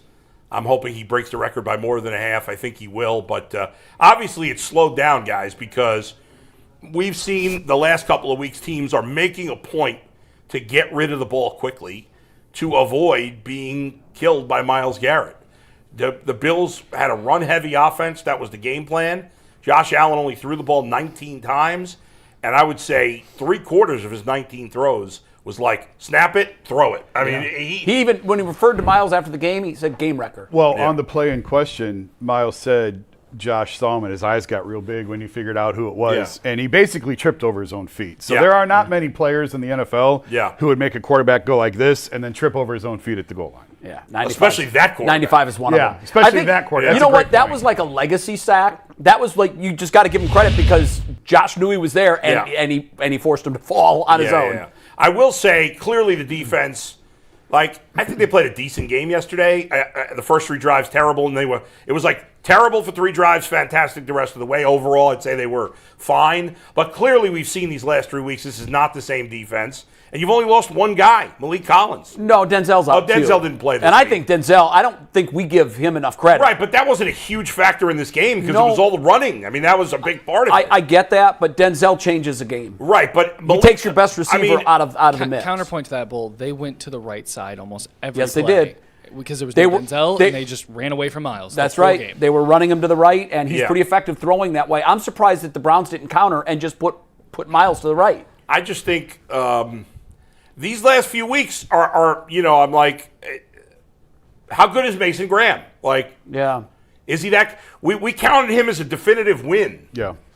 I think I'm still leaning more towards that, but I don't think he's as good, and he clearly hasn't been as good the last couple of weeks without Malik Collins. But again, I mean, we you always got talk to about how draft that him line at works 5. hand in You've hand. got to be a superstar. Yeah, and it's I early. agree. It's early. It's and early. He has shown Yeah. flashes of that. We need to see more of it. Yeah. Guys, did you see Jason? Were you in postgame last night?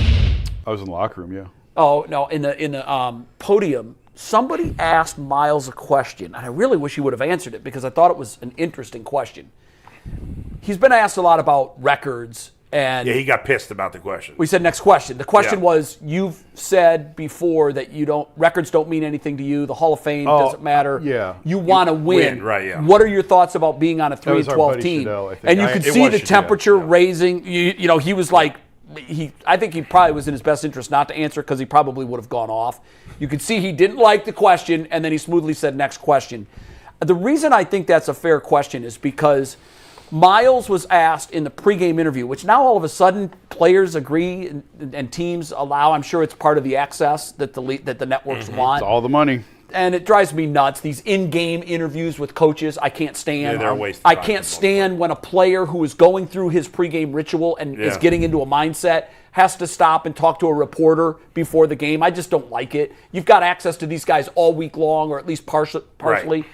He did the pregame interview, and Myles said, I think the question was, it might have been postgame, I can't remember. He was asked, are you going to get the record today? And he goes, it's never been an issue. I've said at the beginning of the year, I'm going to get the record.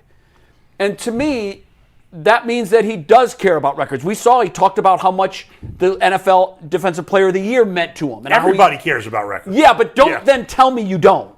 Yeah, I hear just you. embrace it. Just embrace Yeah. it. You know what? I would have been fine with this answer. I'm playing on a 3-11 football team.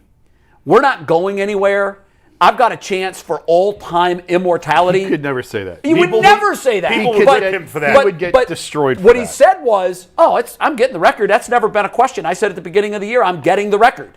But And then after the game, when asked about that, I he have said, no issue next with that. question. I have no After- issue with after- that. I want him to tell the truth. no, they don't. We don't want the truth. Oh, I do. I mean, some people, he would get killed for it. We all know that. And the thing is, like, what is he supposed to say at the end of the game? Like, you just lost. Like, you're not I going can't remember. It might have been before the game. You're not gonna talk about your individual record if you didn't get it. You just lost the game and you lost by 3 points. You thought you had the opportunity to win a football game, so you're not gonna say that. I think he did a good enough job of not getting too over the top and just going off. But I don't, I just don't. I don't understand the line of question. Like I thought the question was fine. He didn't want to answer. I think the question's very there was- fair. I didn't think there was anything wrong with the question, and if he didn't want to answer, it's fine with me. I think it was better for him that he didn't. Yeah, but I don't have a problem with Jeff asking that we question. probably wouldn't have That's liked not an his unfair answer. question. And again, somebody asked. Shedeur got annoyed in the question too. I don't know who asked him that. In that case, it wasn't Jeff. Basically, it was, and sometimes this happens, Yeah. and I'm not saying that they do this intentionally, but sometimes questions are asked where you're almost asking the question to, or the interview subject to say something negative about the offense. They were basically saying, did you agree with that fourth down call? He was asked that same question. What are you going to say? The quarterbacks get asked that all the time. It's a standard question. It is. It's been They asked get of it. quarterbacks for 50 years. And it is It's fair, too. It's weird here because of all the nonsense and bullshit that's gone on all season long. You're right. That's what makes By it the weird. way, in but terms there's of, nothing wrong with the in question. terms of guys wanting guys to be honest, it's funny because I was talking with Aditi about this. Because last week Joe Burrow was asked about like not being happy. I don't even know how that first came up. And I think it was, are you having fun? And he said, so no, he I'm not said he having wasn't fun. having fun, and they were like, "Do you envision not being in Cincinnati next year?" He said, "No." He's like, and people said the question was asked, "Well, could you ever see yourself not being, or have you ever thought about being somewhere else?" And he goes, "Yeah, I've thought about it," or something like that. Right. And that became a whole big story. Sure. And like Joe basically said to Aditi, he was like, well, doesn't everybody think about all these? Like, Right. he didn't think of it as he's a very honest guy in press conferences. Yeah. Now, because he's mostly, as an individual at least, been extremely successful, it's never really anything controversial, but he's extremely honest. what I liked about him, though? He But went people out this still made a week- big deal about it. He went out this week with a, storm of controversy swirling Yeah. around him and bawled the hell out. And basically just said, I'm still Joe Burrow. We always like we be acting like we be wanting a real answer. Like, and then they give Well, we you- do want it. I mean, but we people do. are critical. But if it's people, what- if you it ain't give a what real they're answer looking for, sometimes. Yeah. if it ain't what they're looking for, they're gonna get you for it, right? Yeah. They're gonna be like, "Oh, Joe, you can't say that. You're the leader," and you're like, "Bro, Yeah. but I thought you want me to be I honest." love honesty. I love transparency. I love it. And- We rarely get it in sports. Yeah, and, yeah. and plus, you gotta take a look at the consideration. I like Shedeur guy. I like the fact that he got hot with it because he told people before. The line of questioning when you asking me about play calling, I'm not gonna talk about play calling with Kevin Stefanski and this offensive staff. It's already a situation where we know that the writing might be on the wall that Kevin Stefanski ain't gonna be here or he's not gonna be the coach. So I'm not going to do anything. I'm not saying nothing that's going to disparage or put any smut on his name because I understand we're in a position where it's testy and that's still my coach. I'm not about to say nothing. So if you want to ask me about play calling, I'll tell you what we designed and what we practiced. But in terms of whether I like it or not, I'm not answering that line of questioning. And I thought I told y'all last week what type of time I was on. I like the energy because I'm not about to sit here and do this with y'all. If you want to ask Kevin Stefanski about the play call, go ask him. We already know what he's going to say. He ain't going to tell you nothing. So don't ask me about it, ask him. I do think it's a fair question to ask the quarterback. And just don't course expect an it answer. is. Yes. You're rare. Now, here's the thing, and this is what everybody's going for.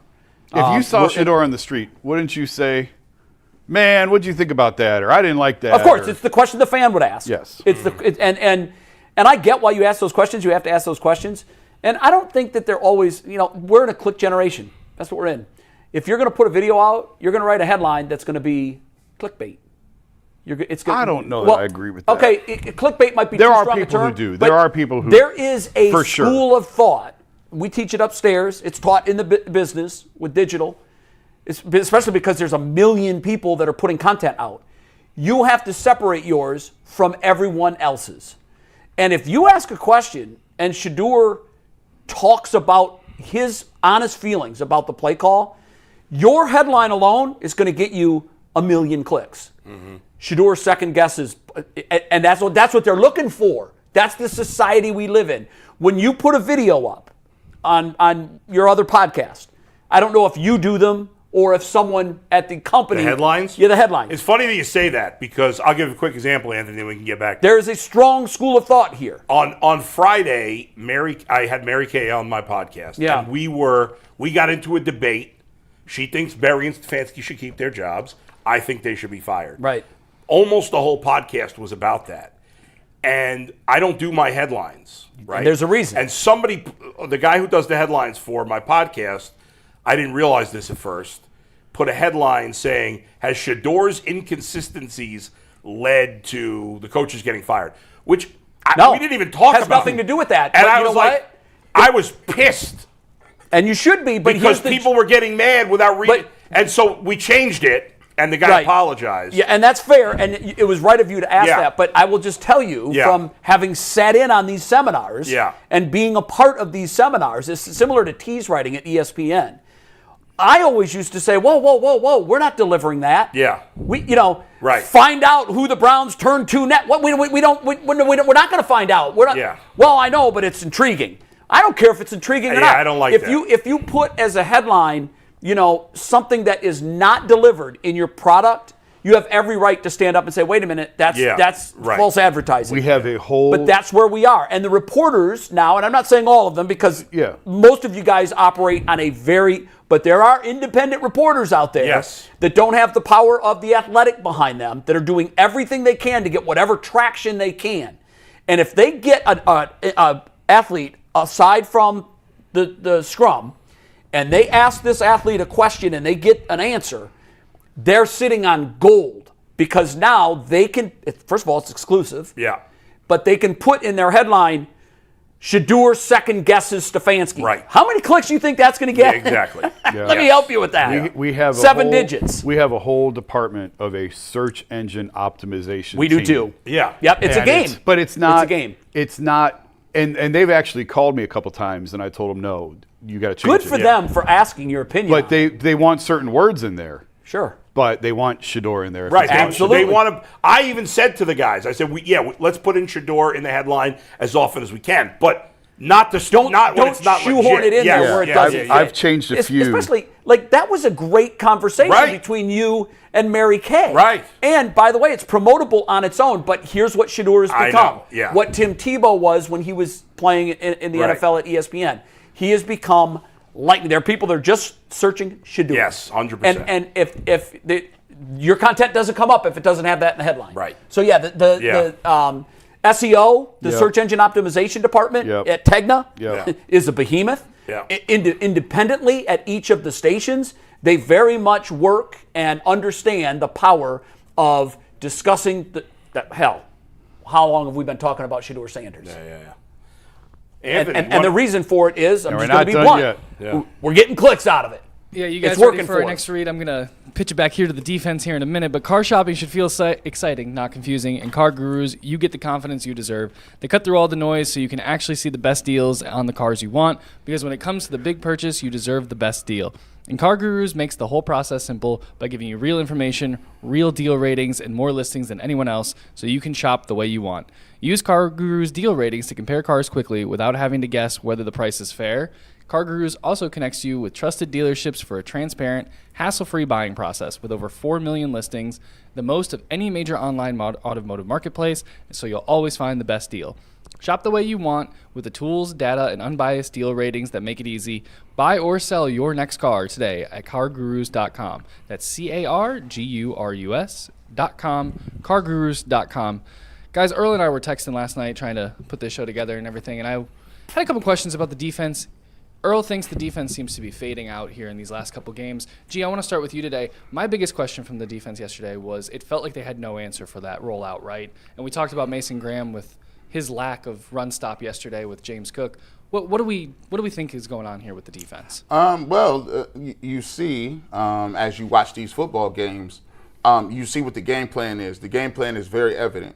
I like how the Bills came out in the first drive, and their job was to give you different looks, different roles, different places that you have to place your eyes so that it stops your pass rush. I think they did a good job of running their zone, and the thing that they were doing, they had their tight ends that were doing a great job of blocking down on the edge rushers. They were, basically crack back blocking on the defensive end in that wide formation, and it was giving them an opportunity to get outside. Then off of that, they were running what we call that speed, the speed boot, which is pretty much, they're not even faking the handoff to James Cook. He's just taking off into the flat, and then they just do a little roll action, and then they hit it running. And I think they ran that thing 4 or 5 times to get, linebackers in different positions. I thought they did a really good job of getting off to the next level, and their offensive line is really good at climbing. There are times where you got guards that are already on Carson Schlesinger, already on to this Devin Bush in the second level. I even see linemen that were on Rodney Hickman. So I liked what they did in the run game, and it was very evident from the get-go what they were looking to do. In terms of Mason Graham, we kind of glossed over it a little bit. Some of my critique of what the Cleveland Browns and why I was a little, I was a little bit perturbed when they did draft Mason Graham. Now, I've come back around, and I think he does have some solid traits, but the problem is, one of my critiques was when you draft a defensive tackle in the top 5, he better be him. Like when I say you got to be Warren Sapp, he didn't get drafted in the top 5. Aaron Donald didn't get drafted in the top 5. Cortez Kennedy, John Randall, these are some of the most dominant defensive tackles that we've seen, and those guys didn't get drafted in the top 5. So when you take a guy, you're going to want to see instant dividends and instant payoff because you're going to want to stop the run. At 5, I need you to give me at 5, his numbers should be looking like Malik Collins' numbers, right? But the problem is, at defensive line, it takes time for you to grow into those things. The thing that I think Mason Graham lacks the most right now is lower body power strength. And if you look at him, I always laugh and joke. I say he ain't filled out his jersey yet. He's not strong enough at the point of attack to take on double teams and to displace people. They can block him, get to the next level. The guys like Haloti Ngata, the guys that are monsters in the middle, and Ndamukong Suh, those guys had the power base. They still also had the quickness that could get you sacks. They had the pass rush ability. I think his best trait is his quickness. However, he lost a little bit of weight to even get to that point because he wanted to play so many snaps. So I think between this year and next year, his goal is I need to get stronger. I need to be more physical. And that comes with the weight room. That also comes with understanding how people are going to block him. And another thing is Michigan is running a completely different scheme as the Browns. The Browns are asking him to do things that he didn't do in Michigan. They're asking him to be a disruptor off the line of scrimmage as a 3 technique. He's shown some dividends. He played well a couple of weeks ago, but he's playing great because those other guys around him, you got Myles Garrett, Malik Collins, Isaiah McGuire, Altright. Those guys take up a lot of attention, but what we're seeing now is, 1, he hit that rookie wall. 2, he has been playing injured. He's had rib injuries, and he hasn't been practicing. So he's banged up a little bit and he's trying to get to the end of the season. And 3, he just needs some time and development to get, defensive tackle, a grown man position. That's ain't no way around it. You in there with grown men with bills and mortgages, and they not gonna play with you. And so you see in the run game, they ain't playing with them. They coming off that football and getting busy the last 3 weeks. But that's part of the progression, just like any other rookie. When you playing a bunch of rookies and you got all these rookies playing, you're gonna have this. You're gonna have them downs, man. That's just what it is. 13 rookies on the 53, I think it is. Big. 2 critical ones on the defense. Warren Sapp he slid in the draft because of the marijuana test. Mm-hmm. He may or may not have been a top 5 pick, but I do agree with you, G, on this. And we're going to give him some grace of 1 year. Sure. Because you're right. I said early on, he kind of has a doughy body. You got to grow into that. Now, no one would ever look at Warren Sapp's body and say, man, that's an Adonis right there. They just watch him rip off 16 sacks in a season and say, oh, okay, he's strong and fast and athletic. And I haven't seen that yet from Mason Graham. I hope to see it. I've seen it in little mini bursts. I've seen him do things and I'm like, okay, that's what it should look like. The problem is it's too infrequent. And again, he gets grace because he's a rookie. I just want to see him. The bar for him is extremely high. Not just defensive tackle. First of all, defensive tackles typically don't go number 5. Defensive players. So I would just say that, when the Browns took him there, it's not just, okay, we need a lot of production out of you because you're number 5. It's, we need a lot of production out of you because guys that play your position don't get drafted 5th. So we're saying you're a generational talent, and he hasn't been that yet. I see a lot of good things, but I don't see them enough. And to your point about the body, I'd said this in training camp. He just doesn't look the part yet. He doesn't fill out the uniform like I want him to fill out the uniform. I think his game is predicated more on athleticism, which Warren's was. But you also have to have some girth at that position, because otherwise you're going to get tossed around. And there are times where I see him get tossed around, and that might be because of his weight. I'm giving him grace to see what he looks like when he comes back in July. I hope what we see with Mason Graham when he walks back into camp in July is say, oh, okay, that's what I expect him to look like. Bigger upper body, stronger, add 20 pounds, most of it muscle, get in there, do the work, and be the player that the Browns told all of us you were going to be when they called your name at number 5. Well, do you think? So we talked about the season before, and we talked about how you're going about this little sort of rebuild.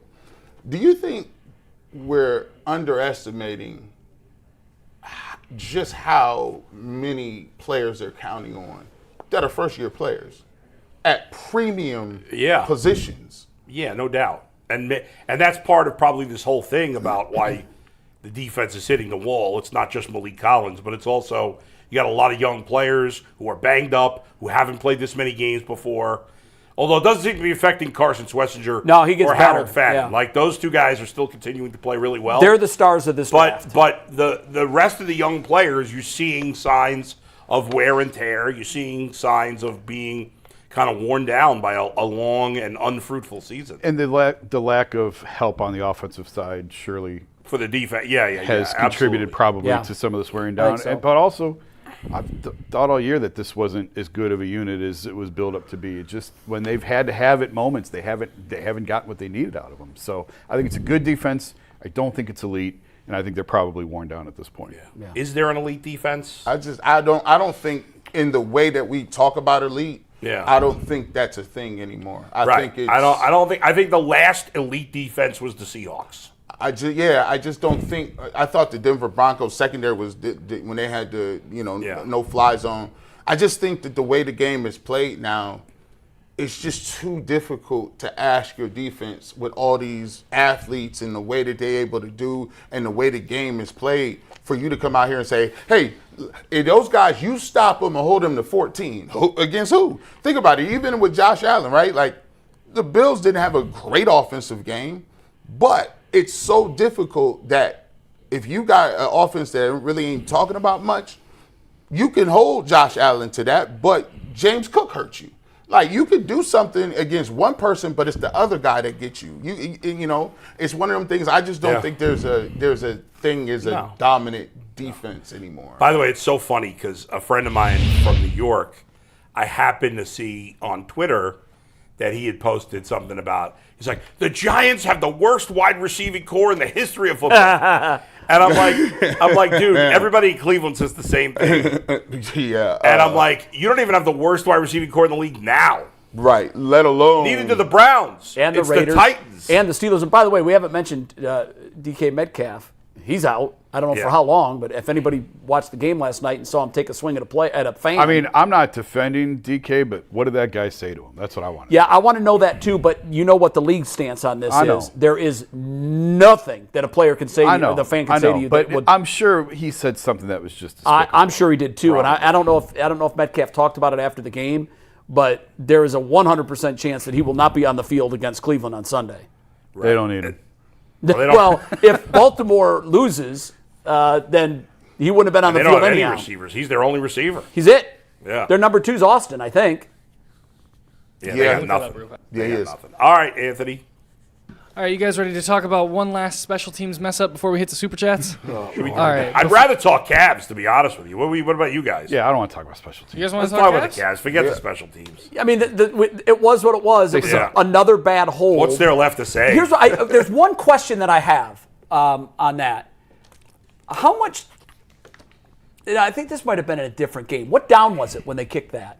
4th. Okay, it was 4th and 3. I watched it. And there's another game I was watching yesterday where the same thing happened, and the holder threw it out of bounds because there were 7 seconds left. I don't think it was 4th down. I think it was 2nd down For the Browns? Yeah, because they got the. Well, then it might have been the Browns. They got the punt back, I think, And Because here's what he because should there have was done. 6 seconds left, and Zach and I said, just kick it now. And then they tried the quick pass. It was then they incomplete. threw it out of bounds. And it Yeah, was 3 you're right, seconds you're right, left. you're right, So you're I right. think it was only second down. So here's what you do, and this goes to coaching. Spike it.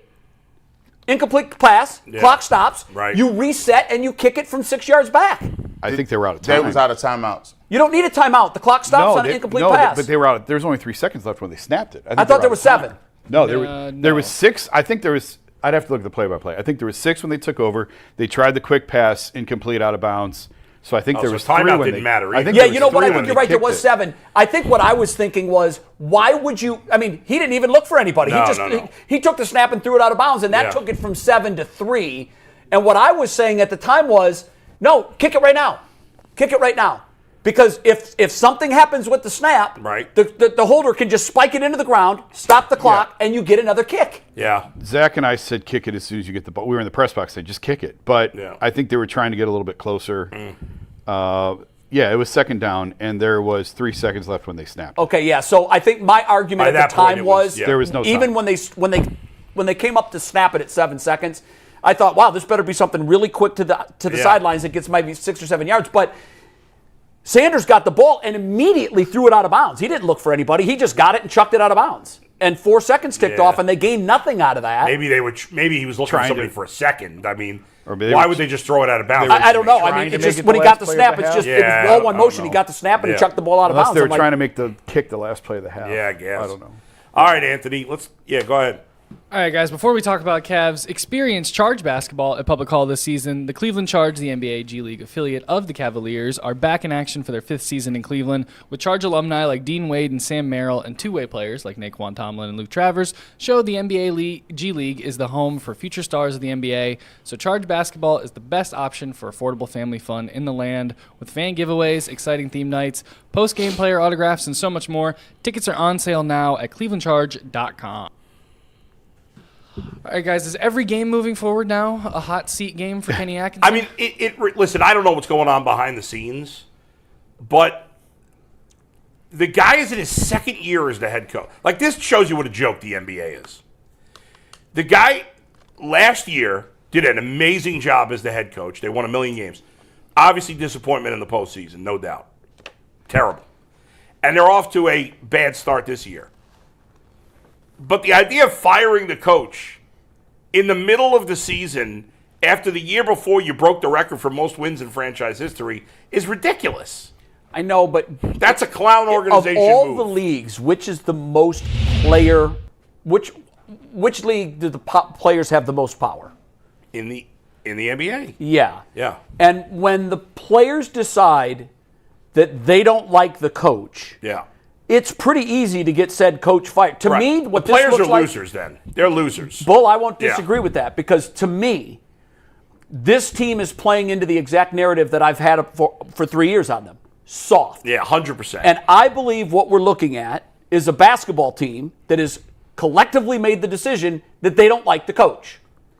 And there is no way they lose to the Bulls in back-to-back games the way they did. Not with this talent, even with the injuries, even with Mitchell sitting. I don't care. This team is better than that. It just looks like they're done. I don't think he's lost the locker room. I don't think that's accurate. You think they're playing hard for him? I think they've had a ton of injuries. I do agree that it's a soft team in general. Soft. They're not winning anything. Never. But Not with this team. I don't think that he has lost the trust of the locker room, because it I sure don't looks like I it. don't think he's lost the trust at the top with Donovan. I don't believe.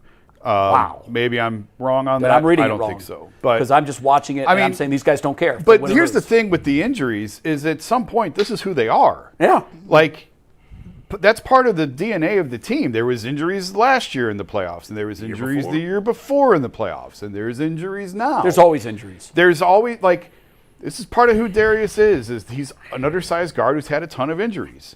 And Evans had some dings and some bumps and bruises along the way. And, like, yeah, is Kenny on the hot seat?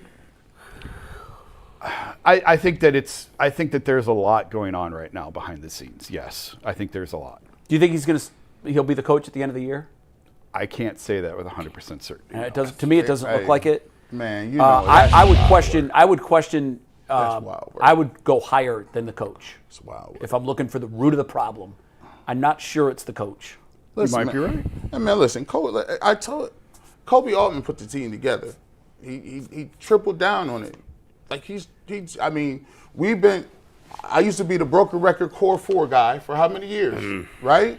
When they got 50 wins, I said, I don't know about this core 4, man. You got your spades, you got one in a possible. And it's true. Like, you got Donovan Mitchell. You know, when you're watching these guys, yes, they can have a certain rating and look like it just reminded me of 2K. You could be an 88 overall, but if your development trait is a B, you're going to hit a ceiling. And when you look at what the Cavs are, you look at what they have on their roster, who do you see that has the ability to get more out of what they are? We thought that was Evan Mobley. That looks like that's not turning out to be the case. Darius Garland is who Darius Garland is at this point. He's not going to go next year and hit a huge bump. Mobley's the only one. Mobley's the only one. We don't know if and that's starting to look. And we would all agree. I don't know. I ask you. It's looking more and more like we know what Evan Mobley is, right? Do you see? I something? feel like Jason. Have you given up on him? He's reaching another a level? terrific player. That's What not is what there I'm to give saying. up Yeah, on? But that's where it's going to stop. We all want him to be more, and I think that we're asking something of him that isn't there. It ain't there. I think he is what he is. Do you think he that, very well might that be. other level is there? I would like to think that it's still in there, only because I still think it's the Cavs' best path to winning. It has to be. If it's not in there, they're not going anywhere in terms of a championship. Yeah, I buy that too. You've been saying that for years, but I just don't see it in there. I hope it's in there, but even if it's not, he's a really good player in the NBA. He is, but we need him to be more. That's the sad thing. I always told McNuggets, I'm just not sure of the fit. I just don't. I'm not sure because we have 2 undersized guards, right? So that's going to be a defensive liability to some degree because, and if you watch the Cavs play, they give up so many straight line drives to the basket. It's just hilarious. I mean, Josh Giddey gets to the basket. Peyton Pritchard gets to the basket. Everybody gets to the basket when they want to.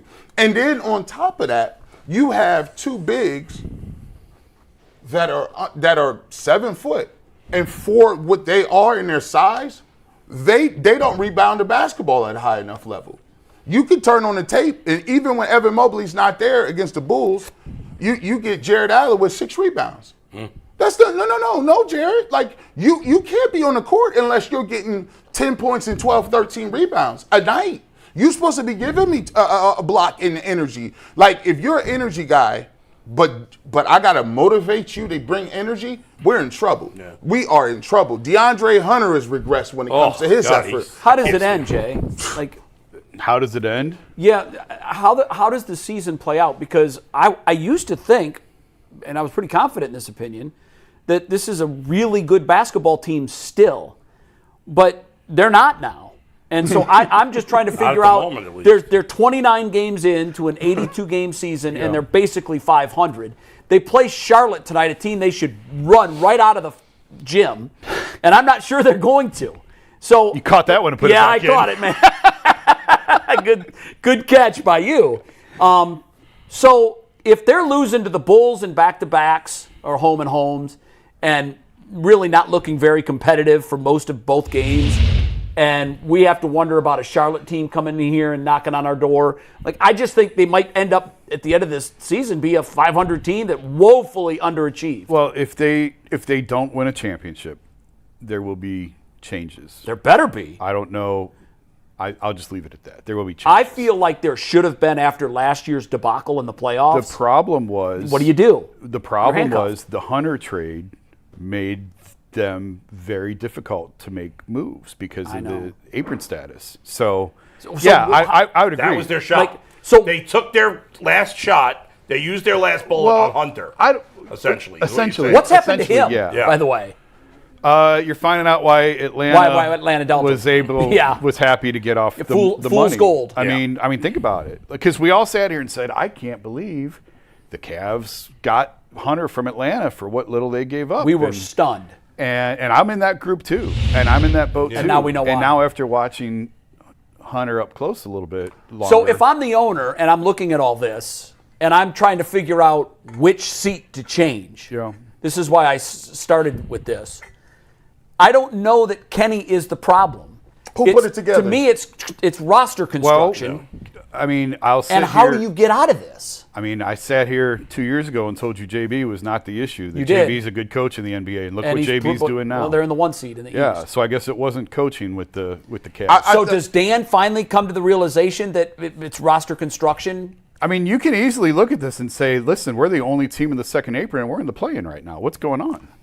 The direct analogy is that the Cleveland Cavaliers are. Have you ever went to a car lot and you just bought a car 2 years ago, but then you see another one, you be like, maybe I could trade this in, and then you go in and you realize that the sticker price you saw and you paid this premium, it's $30,000-$40,000. It's not worth that now. And then they came and told you, oh yeah, we'll give you $23,500 for it. You're like, whoa, hold on. The model you bought depreciated faster than we expected. What the heck happened? I lost $20,000 in 2 years. In a blink. And you're paying 8% interest. And that's where the Cavs is in a that's luxury why tax. I keep paying saying for that a broke car. I think it's easy to look at Kenny and say, "Oh, it's the coach," but if I'm Dan and I'm trying to evaluate this as fairly as I can, I'm looking at a roster that is limited and I'm handcuffed. All right, so what is the new GM going to do? Well, I don't know, but there's a saying that when you know you're going down the wrong road, don't keep walking. Like you turn around. No, I agree. You turn around, and so I don't think that Kenny is the problem here. No. He was fine last year as a coach. He was coach of the year, I think, unanimously. He ran away with it. He was coach of the year last year. And so now we're looking at it and saying, did he forget to coach in 6 months? I don't think he did. I think this team is who we saw in the Pacers series, and they've figured that out too. The only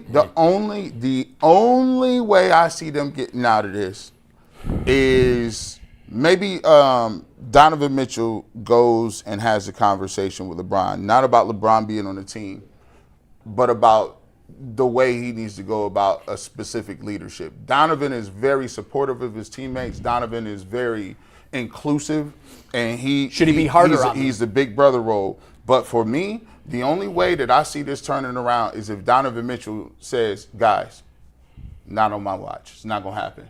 We holding everybody accountable. This is unacceptable, whether it's Darius Garland, whether it's and sometimes I know those guys are younger, but sometimes you need a different personality, and sometimes you might need to tweak things, because the famous, I'll forget who said it. Rick Pitino said, "Hey, Larry Bird and Parrish ain't coming through that door." Yep. There was no upgrades. There's no fix. Donovan got to go sit down and say, "Listen, you got paid. I got paid. You got paid. You got paid. It's us four.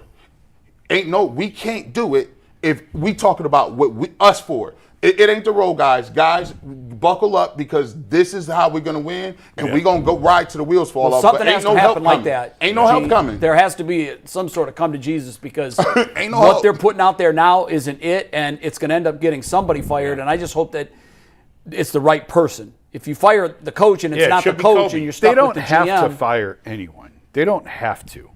You're being so nice, Jason. They don't. They don't have to fire anyone. Yeah. But the owner picks the coach. That's You all can't I'll fire say. the coach and not the GM. I'll say that. The owner of the Cleveland Cavaliers picks the coach every single time. Yeah. That's what I'll say. But they can't. But So you do does that agree, mean that the GM is not happy with this decision, so he's going to sabotage the whole thing? I don't think he's going to sabotage it. Do you no, I don't agree think he's that gonna sabotage. they are But they're not working together. The owner picks the coach. They are past fixing. That's look at the Browns. They are what, G? They are past. There is no. They're past the fix thing. Financially, I don't. Well, because you would have to, if you wanted to move the roster, you would have to do something just to get in and say under the apron before you can even start doing stuff. Yeah, I mean, they're in a tough spot right now, and yes, you can maneuver around to get under the apron, but I think they are who they are for this season. After the season, you can make moves to get out of the apron for next year. I've talked about it before, the Lonzo Ball move. Like, they were trying to get off Okoro's money entirely. They wanted off that contract. They couldn't do it, so they had to take Lonzo back, knowing that maybe he can help them this year, and he's got non-guaranteed money next year, so they can get off that money next year. And with another couple tweaks, they might be able to get under the apron next year, which then frees them up to possibly do other things. But for this year, I think Yeah. Not 100%. I think the die is cast. One more question. Shocking. Gonna go. What do you think they could get for Evan Mobley in return? And would they ever? He is clearly their most attractive trade chip. But no, I don't think they would move him. He is. Yeah. Darius, don't let him fool you. Darius doesn't have any value. Jared Allen has no value. There's no value. I asked that question. And that's when you talk about it's on us four at the top.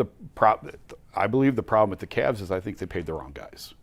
The problem is not the bottom of the roster. The problem is the top of the roster right now. And if Darius is healthy and if his foot comes back and like he's all systems go, he's still a liability in a lot of ways, but he can help that offense. Clearly, he can really get cooking offensively and can help them. But right now, as we sit here today on December 22nd, nobody's going to touch the contract. No. And same with Jared Allen. Real quick before we move on to Super Chats, Steve sent a text that annoyed me, so I want to share it. Steve, our executive producer.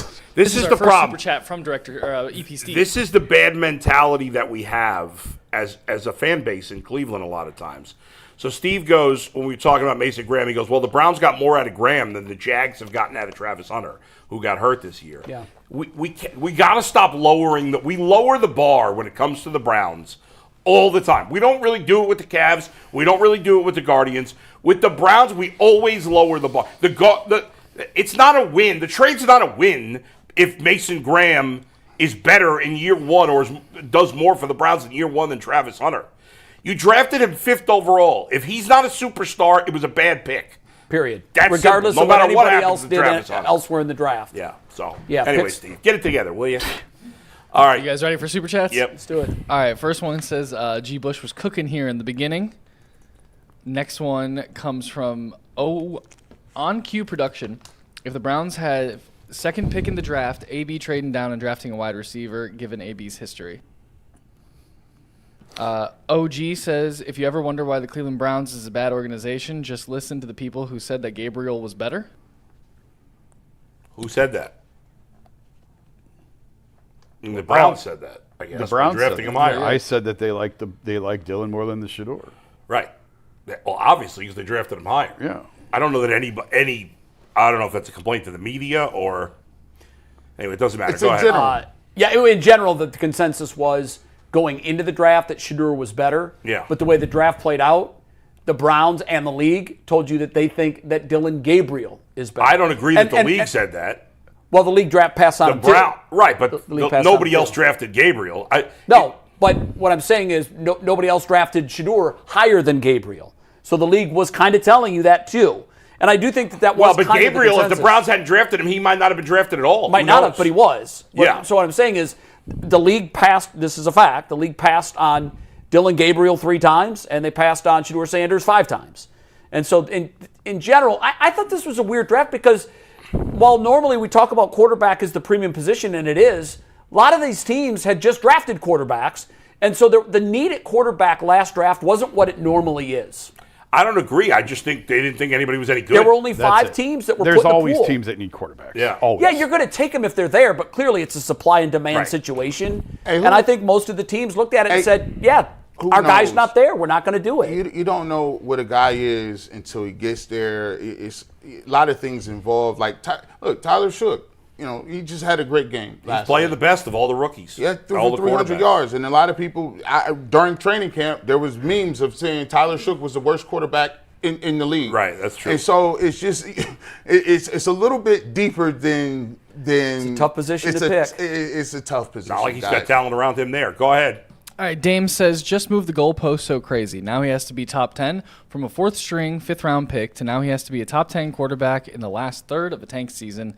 Just come in and be the QB savior with no help. Yeah, let me explain that. When you are in the business of picking quarterbacks, you need a top 10 quarterback. Does everybody agree that you got to have a top 10 quarterback to win a Super Bowl? Yes. And that's the goal.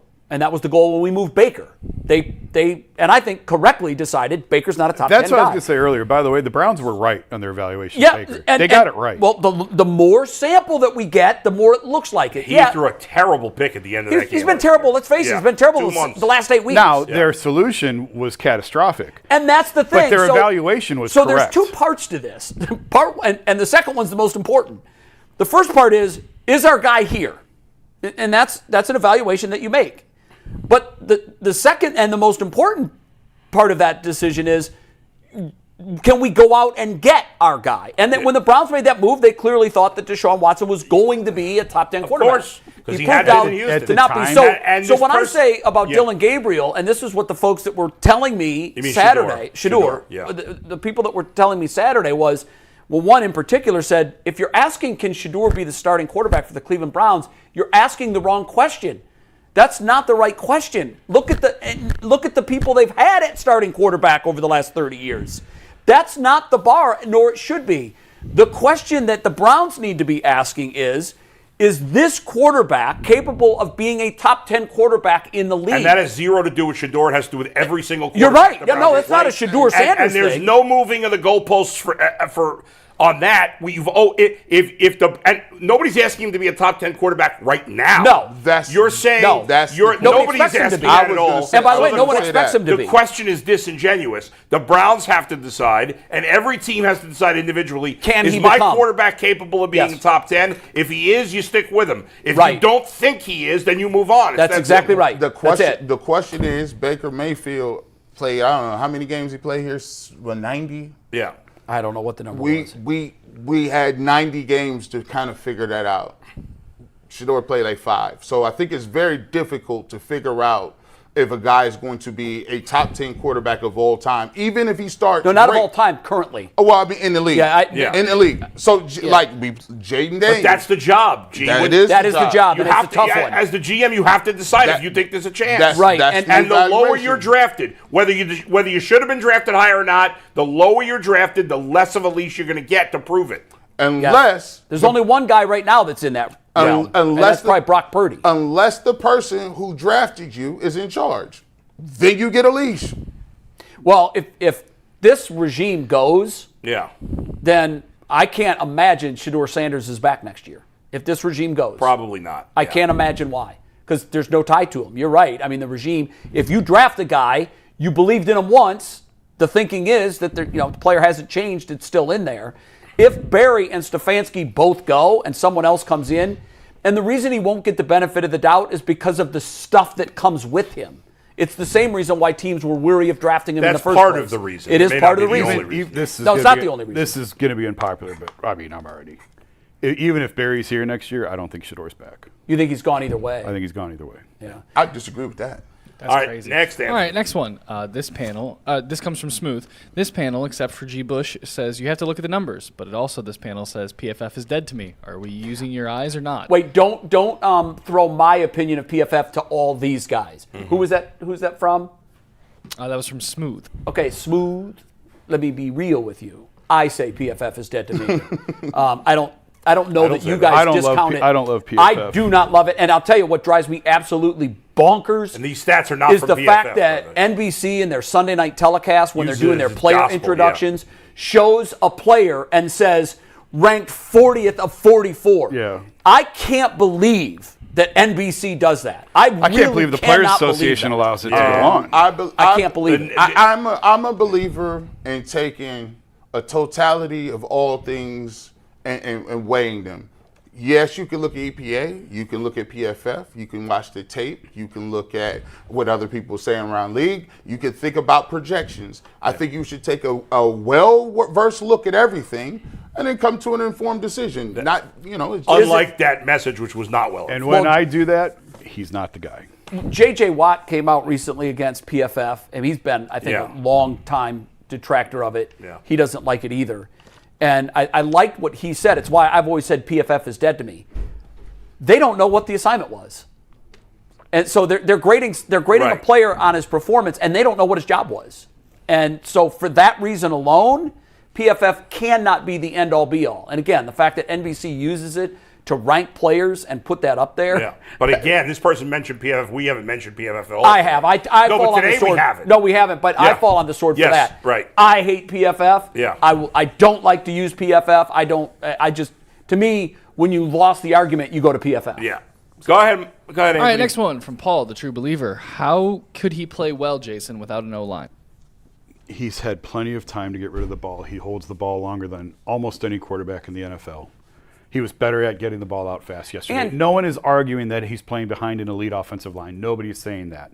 I've never once said that. But there are opportunities for him to get rid of the ball, and he doesn't. And the thing about the talent is, how did he look so good against Tennessee, even though it was in defeat? He had the same talent. He had the same line. He had the same wide receivers. He didn't look like he was deficient of talent on that day. Well, that had something to do with the fact that the Titans suck. Well, I mean, listen. And the Bears don't. Well, and the Bills don't. Well, the Titans is a pro team, and he played better than the #1 overall pick, Cam Ward.